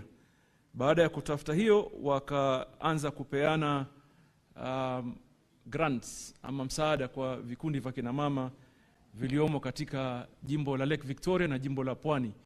Na habari ambaye wizara iko nayo ni kwamba walifanya vetting, wakatambua wale the beneficiaries na wakapeana paka sasa takriban milioni 403 million shillings kwa vikundi tofauti vikiwemo vikundi vya Mombasa, vikundi vya Kwale, Kilifi, Lamu, Busia, Siaya, Kisumu, Homa Bay na Migori. Kile kitu ambacho ningependa kuambia nyumba hii Mheshimiwa Speaker ni kwamba NGO inapofanya kazi haihusishi sana vyombo vya serikali. So hatujaweza kupata the detailed expenditure ama ile pesa vile zitumika kikamilifu kwa wanawake ambao walisaidiwa na msaada huu. Lakini na maybe ni kualika tu Senate maybe to engage the NGO directly to maybe they'll open up more. But kwa sasa walitupatia habari ambazo tulizonazo kwamba wametumia pesa kiasi hii na vikundi kiasi namna hii vya Mombasa na vya Lake Victoria na Kilifi na kwengineo. Swali la tatu ni kuhusu Bandari Maritime Academy, vipi vinavyofanya mafunzo na recognition issues. Nataka kuambia Mr. Speaker kwamba Bandari Maritime Academy imekuwa whitelisted na IMO, which is a very good step forward kuanzia. Nchi yetu ambayo inahitaji kufanya sahihi ni ku negotiate na nchi zingine for recognition of our COCs or certificate of competencies. Nataka kuambia Mr. Speaker kwamba tumesha negotiate na nchi mingi tu. Kwa sasa tumesign na nchi 4, lakini hivi majuzi nilikuwa Denmark kushirikiana na my counterpart kule kusign. Tuna negotiate now na EU na the Americas largely so that we sign a memorandum of understanding katika recognition ya our learning institutions. But kitu cha muhimu ni kwamba we are whitelisted by IMO. So we are on the positive space. I submit. Senator Miraj.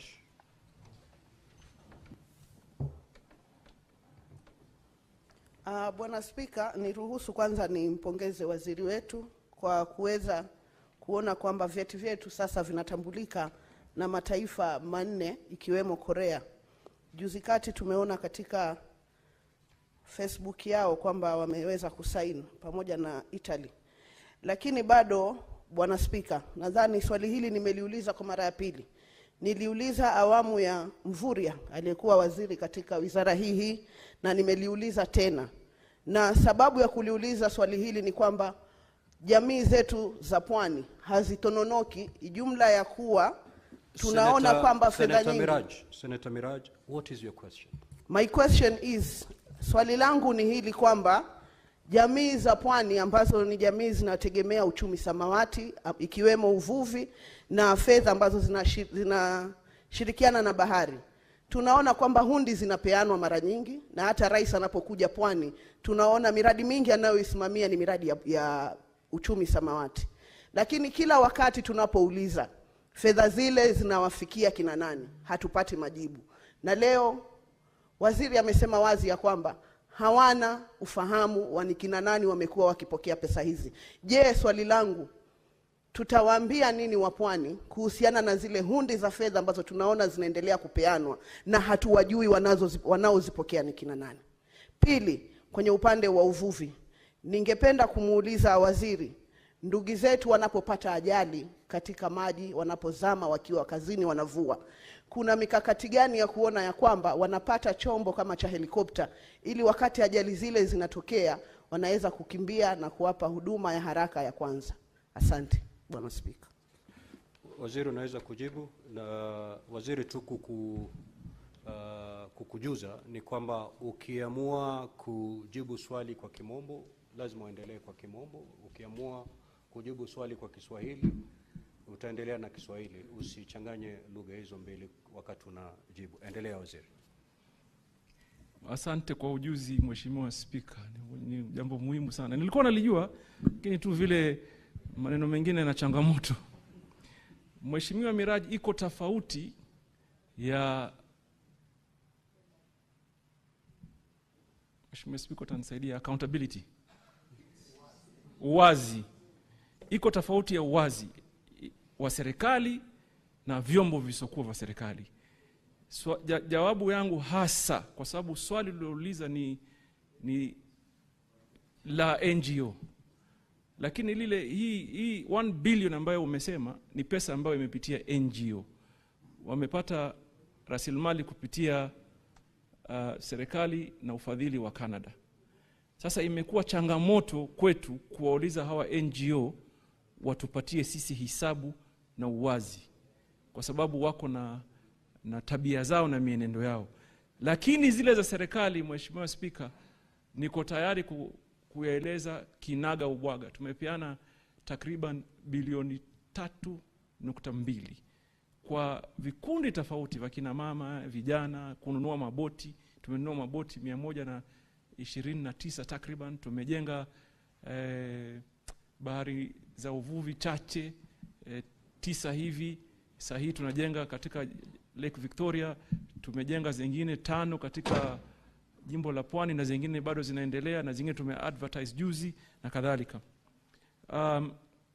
Kwa jambo la ajali, Mheshimiwa Senator, nataka nikwambie hata mimi wale watu ambao unaita watu wako ni watu wetu sisi wote.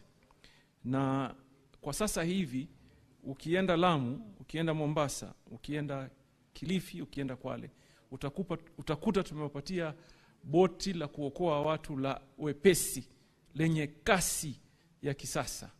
Lakini nakubaliana na wewe katika mipango ya siku za usoni kwamba tunataka kuekeza katika teknolojia mpya ya kutumia drones na kutumia, Mheshimiwa Spika waweza kusaidia drones, lakini drones na kutumania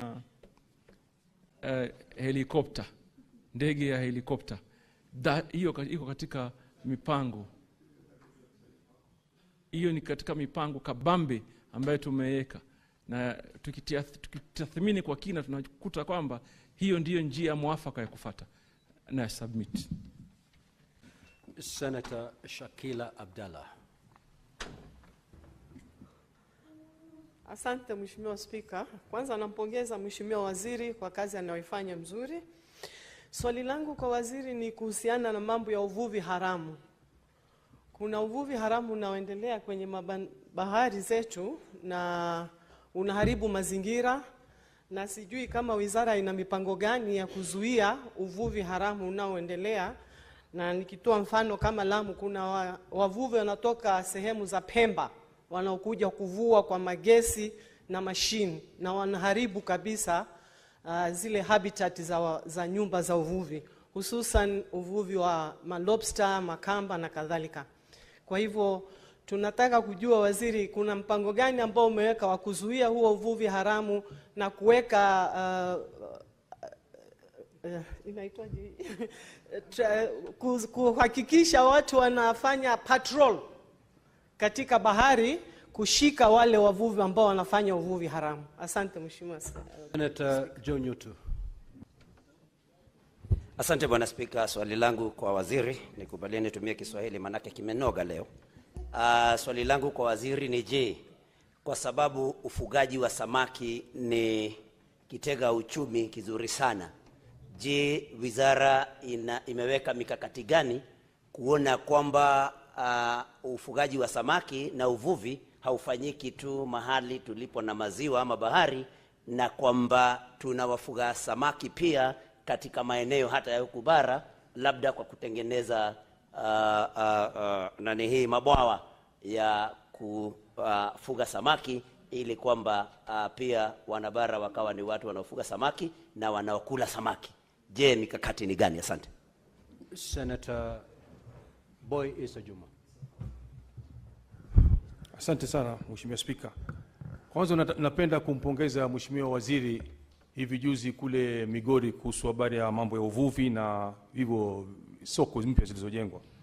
Mheshimiwa Spika, swali langu ambalo nataka muuliza waziri hapa ni kwamba kule sehemu za kwetu, kule sehemu za Kwale, sehemu za Vanga, sehemu za Shimoni, sehemu za Mkwiro, hivi ni visiwa ambavyo kuna wavuvi wanavua kule na vyombo vyao vya kuvulia ni vya zamani sana Mheshimiwa. Na ningependa kujua kutoka kwa waziri kama kuna mikakati gani ambayo inaweza kusaidia wale wavuvi waweze kupata vyombo vya kisasa, maneti na nini kama vile wenzetu walivyopawa hivi juzi sehemu za Migori. Swali langu la pili ni kuhusu Honorable Senator, under Standing Order 51C7B, you are entitled to ask only one supplementary question.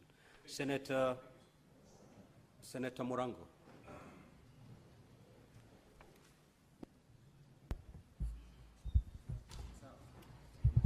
Asante sana Mstahiki Speaker. Mstahiki Speaker, kulingana na order ya nakala ambayo tumepewa na waziri, kuangalia zile kaunti ambazo ziliweza kufaidika na ule mgao ambao ulikuwa umepewa, hata kama ilikuwa ni fedha ya mashati kutoka Canada. Kuna manziwa, baadhi ya manziwa makubwa, na mojawapo ni lile ziwa la Turkana, ambao pia wako na matatizo yao na wangependa kufaidika. Na kwa sababu hawakuwa katika order ambayo tuko nayo siku ya leo, mipango gani ulio nayo waziri kuhakikisha kwamba wale wenyeji wa kaunti ya Turkana na Marsabit ambao ndio wenyeji wa ziwa Turkana wanafaidika pamoja na maziwa mengine 23 ambao tulio nayo hapa Kenya? Asante sana Mr. Speaker. Senator Eddie. Thank you, Mr. Speaker. Proceed, we're short of time. Proceed, Senator Eddie. Mr. Speaker, in the language you're comfortable with. Proceed. I'm not sure whether Senator Newt has just proceed to ask the question, Honorable Senator. Thank you, Mr. Speaker, and I want to thank the CS for great work that he did in the last 1 week in the counties that comprise the blue economy of Nyanza. And while I know that this question was addressed in journalistic conversation and rally conversations, apart from the good thing that he's doing there, I wanted to ask the CS, is there a budget and a strategy for having to make sure that there is proper equipment on the issue that Senator Miraj asked about accidents that we are seeing across the country in these lakes and as well as the oceans, where fishermen don't have proper equipment to take care of themselves? Because, Mr. Speaker, it's not just proper to help them when they have capsized, but we preventing. The question has been registered. Thank Senator you. Chute. Thank you, Mr. Speaker. Asante sana Mheshimiwa Speaker. Watu wamepongeza waziri sana, lakini niko na shida kwa sababu mambo zote waziri ameongea ni kuhusu mahali pengine. Lake Turkana imesahaulika. Nataka kuuliza waziri, tuko na rasilimali Marsabit County, tuko na dhahabu ambayo inatoka Moyale, tuko na ziwa ya Turkana ambayo tunapeleka samaki kule Kongo. Ningetaka kuuliza waziri, atasaidia sisi namna gani kuhusu ziwa Lake Victoria, watu wetu wapate usaidizi ambaye wataweza kutoa samaki kwa njia ya haraka. Na watu ya Moyale pia wanalia, gold deposit yao iko huko. Kampuni imetoka hapa, kampuni imeenda kuchukua ardhi ya watu ya Moyale. Anachukua hatua gani kuhakikisha hiyo kampuni license imekuwa cancelled, waende mahali pengine watafute mahali ya kumine gold? Asante sana Honorable Speaker. Senator Tabitha Mutendo. Asante mstahiki Speaker. Ningependa pia mimi kumpongeza waziri wetu, tumeona akichapa kazi. Na swali langu ni rahisi, mstahiki Speaker. Ningetaka kujua dhamana ya madini katika kaunti za mashariki, haswa kule ambapo nimetoka, na pia mipangilio ambayo Wizara ya Madini inayo kuwezesha haya madini na dhamana ya madini katika kaunti ya mashariki kuweza kunoga na kuweza kupanuka. Asante mstahiki Speaker. Senator Morgo. Asante sana Bwana Spika. Ningependa kuuliza waziri juu ya uchimbaji wa migodi ama gold katika West Pokot, kama anajua uharibifu unaoendelea, kwamba shimo zinachimbwa kila pahali bila watu kujali kufunika, na ya pili wanapeleka mchanga. Senator Murgo, your question has been registered. Don't add another one. You're not entitled to that. Honorable CS, Asante. you may proceed to respond. You'll note that these questions are related, so I believe you can respond under 2 minutes so that we conclude this. Proceed, Honorable CS. Mheshimiwa Spika, maswali yameulizwa ni maswali ya muhimu sana katika hali ya kulinda rasilimali ya kitaifa. Na kwa ujumla tu nafasi ya rasilimali isipotumika inaweza kutumika kiuharibifu. Na ndio maana tumeweka mikakati kabambe. Kwa mfano kama kaunti ya Lamu, sahihi tukiwa tunazungumza, tunapanga mipango ya kutengeneza maboti ya kuenda masafa marefu, na yakirudi tuwe na bandari hasusan za samaki kuweza kuwasaidia katika utengenezaji samaki na kuhifadhi. Swali lingine la muhimu nimeulizwa, kwa nini tunaangalia tu maeneo ambayo yako na maziwa ama bahari. Umuhimu tuelewe kwamba hata sahihi ile Center of Excellence ambayo tuko nayo iko hapa Nyeri, hapa Sagana, ambayo inafanya uzalishaji wa samaki na utafiti na mafunzo ya samaki. Na Mheshimiwa Spika, naweza kukupatia mshtuko kiasi kwamba ujue hata hii Nairobi samaki wengi ambao wanakuja katika soko hili ni samaki ambao wanafugwa katika maeneo ambayo hakuna ziwa na bahari. Na ile habari mzuri zaidi, siku zingine nitawaalika katika maeneo ya Kakamega na niwaonyeshe vile watu wanafuga, kina mama wanafuga samaki na baadaye wanawapeleka katika kiwanda, wanatengenezwa na wanakuja katika maeneo haya. So rasilimali ya uchumi wa blue, Mheshimiwa Spika, ni kubwa sana. Na ukweli wa mambo ni kwamba hatujawahi kuipatia kipaumbele ambacho kinastahili. Lakini sahihi tuko na mikakati kabambe ya kueleweka. Kwanza kuwapatia uweza wavuvi na jamii zinazoishi katika maeneo hayo, na kuwafunza jamii ambao zinaishi katika maeneo tofauti mbinu na namna za kuweza kupata faida katika maeneo haya. Mheshimiwa Spika, hayo ndio yale maswali uliuliza Kiswahili. Sasa ingine ni Eddie. Eddie had asked a question on budget and strategy and equipping, particularly in the area of Lake Victoria in matters rescuing and searching. I want to assure you that our ministry has a budget. We have a contractor on site. We're building the first state-of-the-art search and rescue center in Kisumu, and we are going to equip it with equipment that will fit into the demands of the moment. So I realize, and I have had a conversation with a lot of critical players in the industry, and the number of our fisher folk that we lose every year is shocking and unbelievable. And we cannot attempt to deploy the same strategy and achieve different results. So you are right on developing a strategy that works, what would work today. So air rescue is critical.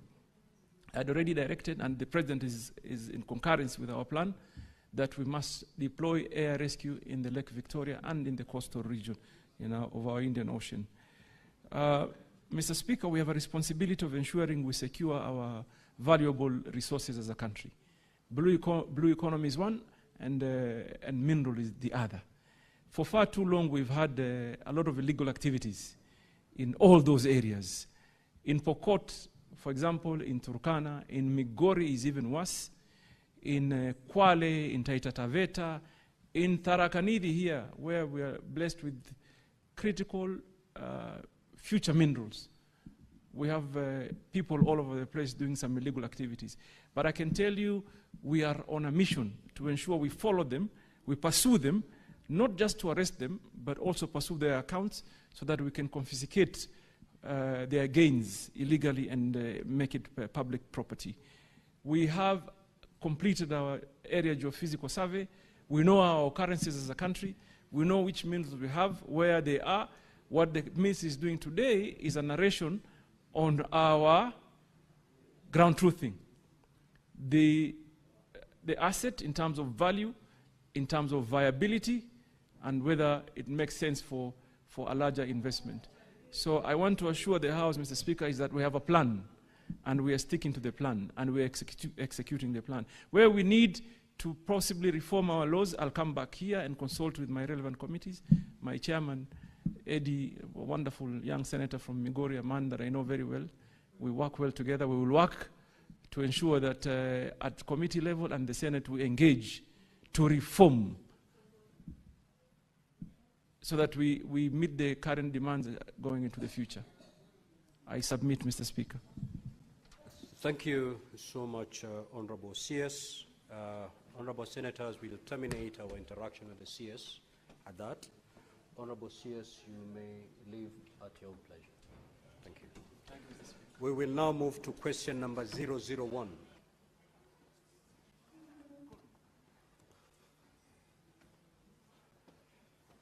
Clerk, kindly usher in the Honorable CS.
Clerk, can you confirm that CS Energy is present? Thank you. We will now proceed with question number 001 by the Senator from Marsabit County, the Honorable Mohammed Chute. Honorable Senator, you may proceed to ask the question. Thank you very much, Honorable Speaker. My question is question 001. If you'll allow me, I start with question A. Would the Cabinet Secretary explain why Tari Adi, Dub Gindole, Dogogicha, Isako Muro, Ol Gabraskim, Saleswa Rio, Konso Banchale, and other villages in Marsabit County remain without electricity connection despite the installation of electricity transformers in those villages. Question B, what steps has the government taken on operationalization of all electricity transformers installed across Marsabit County? Question number C, could the Cabinet Secretary also indicate the level of access to electricity in Dubgoba, Gargarsa, Wario Duba, Manyata Konso, Karatina, Kofiambaya, Parkishon, Lakartinya, Nasikakwe, and in Marsabit County, and explain why the government is doing so, to achieve what is the government doing in achieving full electricity coverage in those villages? Question D, Honorable Speaker, what is the status of requests for installation of electricity transformers and extension of electricity connection in Ilpus, Kituruni, Kubibagasa villages in Marsabit County? Thank you, Honorable Speaker.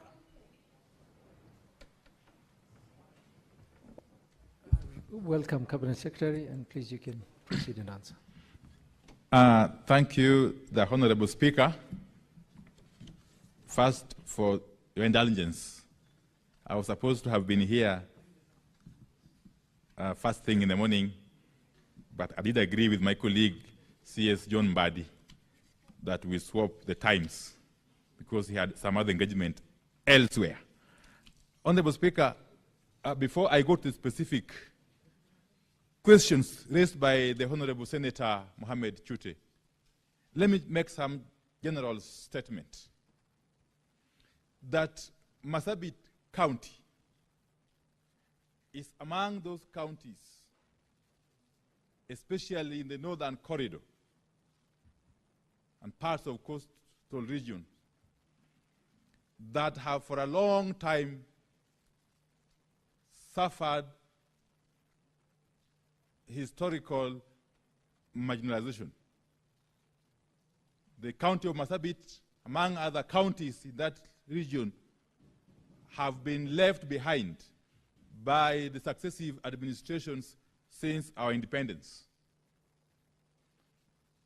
And this has made them not to be able to compete effectively with the rest of the country, and especially on matters electrification. And that's why this administration, under President William Ruto, has taken a deliberate step to ensure that affirmative action is applied to bring parity, to achieve equity, insofar as development is concerned generally, but specifically to ensure that matters electrification is dealt with in an equitable manner. Honorable Speaker, therefore this administration has adopted a multi-pronged approach, and specifically for Marsabit County. This entails, first and foremost, ensuring that Marsabit County is connected to the national grid. We want to ensure that Marsabit County is connected to the national grid for the first time since independence. And how? One, by constructing a transmission line 45 kilometers from Loyangalani wind power farm to Loyangalani town, a project that has delayed inordinately, but a project that we are now able to commit that come December this year shall be complete, and we shall commission it. Honorable Speaker, that will enable Loyangalani town and its environs to enjoy power, quality, affordable, and reliable power for the first time from the national grid. Honorable Speaker, it is not conceivable that power can flow all the way from Loyangalani wind farm, all the way from Loyangalani to Susua, here in Narok, bypassing the entire swath of Marsabit land, It's not conceivable. And that is what we want to correct under this administration, Honorable Speaker. Honorable Speaker, secondly, we want to unlock the very, very important transmission line project that runs all the way from Langalani to Masabit, and equally from Isiolo to Masabit. By doing so, we shall actually make it possible for power from the national grid to extend to most parts of Masabit County. That project, which is being financed by Exim Bank of India, is at the tail end of actually conceptualization. What has delayed it a bit is just the matter of the scoping, which had to happen. And we are more than convinced, because as we speak, Exim Bank is going through the paperwork. And we are more than convinced that before the end of this year, we shall do a groundbreaking. That is another commitment I want to make to not only Senator Mohamed Chute and not only the people of Masabit County, but to the people of the Great Republic of Kenya. Honorable Speaker. Honorable Speaker, Masabit County, which is comprising of 4 constituencies, that is Saku, Moyale, North Hor, and Laisamis, has got one of the most interesting disparities, if I may call it so. Because in terms of access to electricity,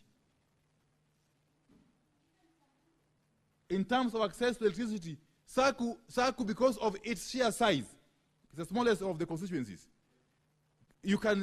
Is seen to be having a high access, about 60-something%.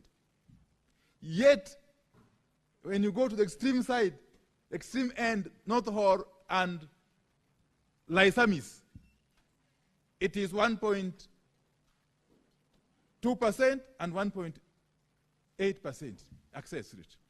That is serious, massive disparity that this administration has made deliberate plans to address through the efforts we have put in place. Honorable Speaker, Masabit County has been deliberately placed among the 14 counties that are benefiting from the Kenya Off-Grid Solar Access Program or project, the COSAP. And Masabit County alone has benefited or is benefiting from about 1 billion shilling worth of those projects. About 10 mini-grids covering across the width and breadth of the county. Okay? And some 6 or so boreholes. Honorable Speaker. So allow me, therefore, and I've already spoken to my good friend, the Honorable Senator, Mohamed Chute, that I will be engaging him further, offline, over and above this formal presentation. I'll be engaging him further, together with other leaders from the county, to ensure that we fast-track these projects. That is one of the commitments that I have to make before this Honorable House. So therefore, Honorable Speaker, allow me, and I don't want to actually belabor the point, because I have already submitted the answers. On question number 1, which is question 60 what? In the order paper. Okay. That's fine. I'll just proceed. In terms of reasons why those areas that have been listed, okay, remain without electricity connection, despite the installation of electricity transformers in the said villages. Honorable Speaker, REREC, which is our implementing agency, has mapped out and undertaken preliminary works, that is survey and design, of a number of the areas for the implementation in the current financial year, and others for consideration in the next financial year, of course, subject to budgetary provisions. And details of the actual status of the areas are shown in the table 1 in my response. I don't want to belabor that. Honorable Speaker, part 2, the steps the government is taking to operationalize all the electricity transformers installed across Masabit County. I want to say that a total of 8 schemes are in different stages of metering in the county. And upon completion, approximately 800 customers will be onboarded. And all the associated transformers will be commissioned in order to realize the benefits anticipated by the government of Kenya. In addition, some parts of Marsabit County have witnessed insecurity cases, which has caused movement of people and hence leaving the already installed transformers fairly idle. The government is engaging various stakeholders to foster peace and restore normalcy. Part 3 is about access levels of electricity to those areas mentioned in that question, okay? And what the government is doing to achieve full electricity coverage in those villages. Again, in line with what I've said in my opening remarks, Honorable Speaker, the status of electrification and electricity access in the above villages is as shown in Table 2 of my response, Honorable Speaker. The identification, scoping, and electrification of unelectrified areas is an ongoing activity until universal electricity access is achieved. We don't want a situation where we talk about universal access by 2028 or 2030, Honorable Speaker.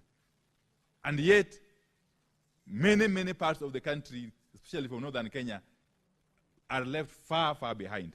So that is what we want to correct. Part 4, Honorable Speaker, the status of the request for installation of electricity transformers in those 3 villages. Honorable Speaker, the status of electrification in the above villages is as shown in Table 3 of my report, Honorable Speaker. And that is as far as the first question is concerned. Thank you very much, Cabinet Secretary. Senator Mohammed Chute, would you prefer to ask your second question and then ask supplementaries thereafter? If we can combine the questions. Thank you, Honorable Speaker. Let me ask my second question, and then I will ask my supplementary questions thereafter. Honorable Speaker, my question number 068. A, why has the last mile connectivity program not been implemented in the entire Marsabit County, despite similar programs being successfully rolled out in most parts of this country? Question B, what steps has the government taken to ensure Loyangalani, Kargi, Kor, Forole, and all other areas in Marsabit County without electricity are connected? C, could the Cabinet Secretary provide details on funds allocated for last mile connectivity projects so far in Marsabit County, the contractors involved, and the project timeline for their completion? Thank you, Honorable Speaker. Cabinet Secretary.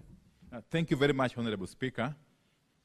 Before I respond, let me just make a clarification. I did mention about the transmission line project from Loyangalani to Marsabit and Isiolo Marsabit.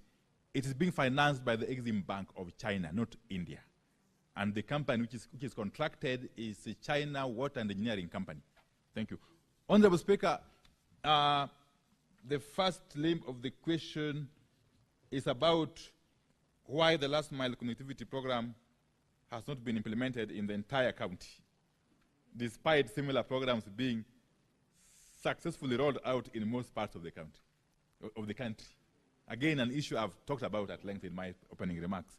But let me say this, that since the inception of last mile connectivity projects, the government of Kenya has implemented a total of 29 projects worth some Kenya shillings 30.1 million and connected 1,466 customers to the grid in Marsabit County. The details of the connected customers across the various constituencies is as shown in the table 5, in table 5 of my response. And Annex 1, which is attached, provides the breakdown of ongoing projects in the county. So the steps the government is taking to ensure Loyangalani, Kargi, Kor, Forole, and all other areas in Marsabit County without electricity are connected. Again, Honorable Speaker, the status of electrification in the above villages is as shown in Table 4 on page 7 of my response, Honorable Speaker. Part 3, details of the funds allocated for the last mile connectivity projects so far in Marsabit County, the contractors involved, and the projected timelines for their completion. Honorable Speaker, over and above the completed schemes, the government of Kenya has allocated some Kenya shillings 4.5 million for last mile connectivity via grid solution as per the table on page 7. The target completion date is Q1 of the financial year 25-26. The government of Kenya has further allocated Kenya shillings 2.0579 billion, approximately US dollar 158.3 million, for connectivity via off-grid solution, as per the table on page 8. The sites are currently being handed over to the various contractors, and the target completion date is the end of financial year 25-26.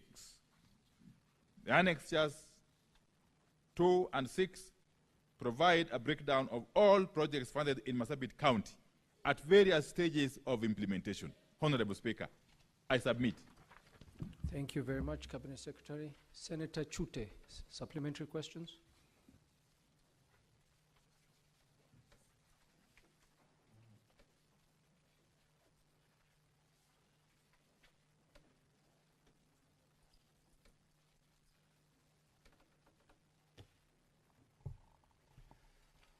Honorable Speaker, I'm really impressed by the CS, and I don't have any further supplementary question.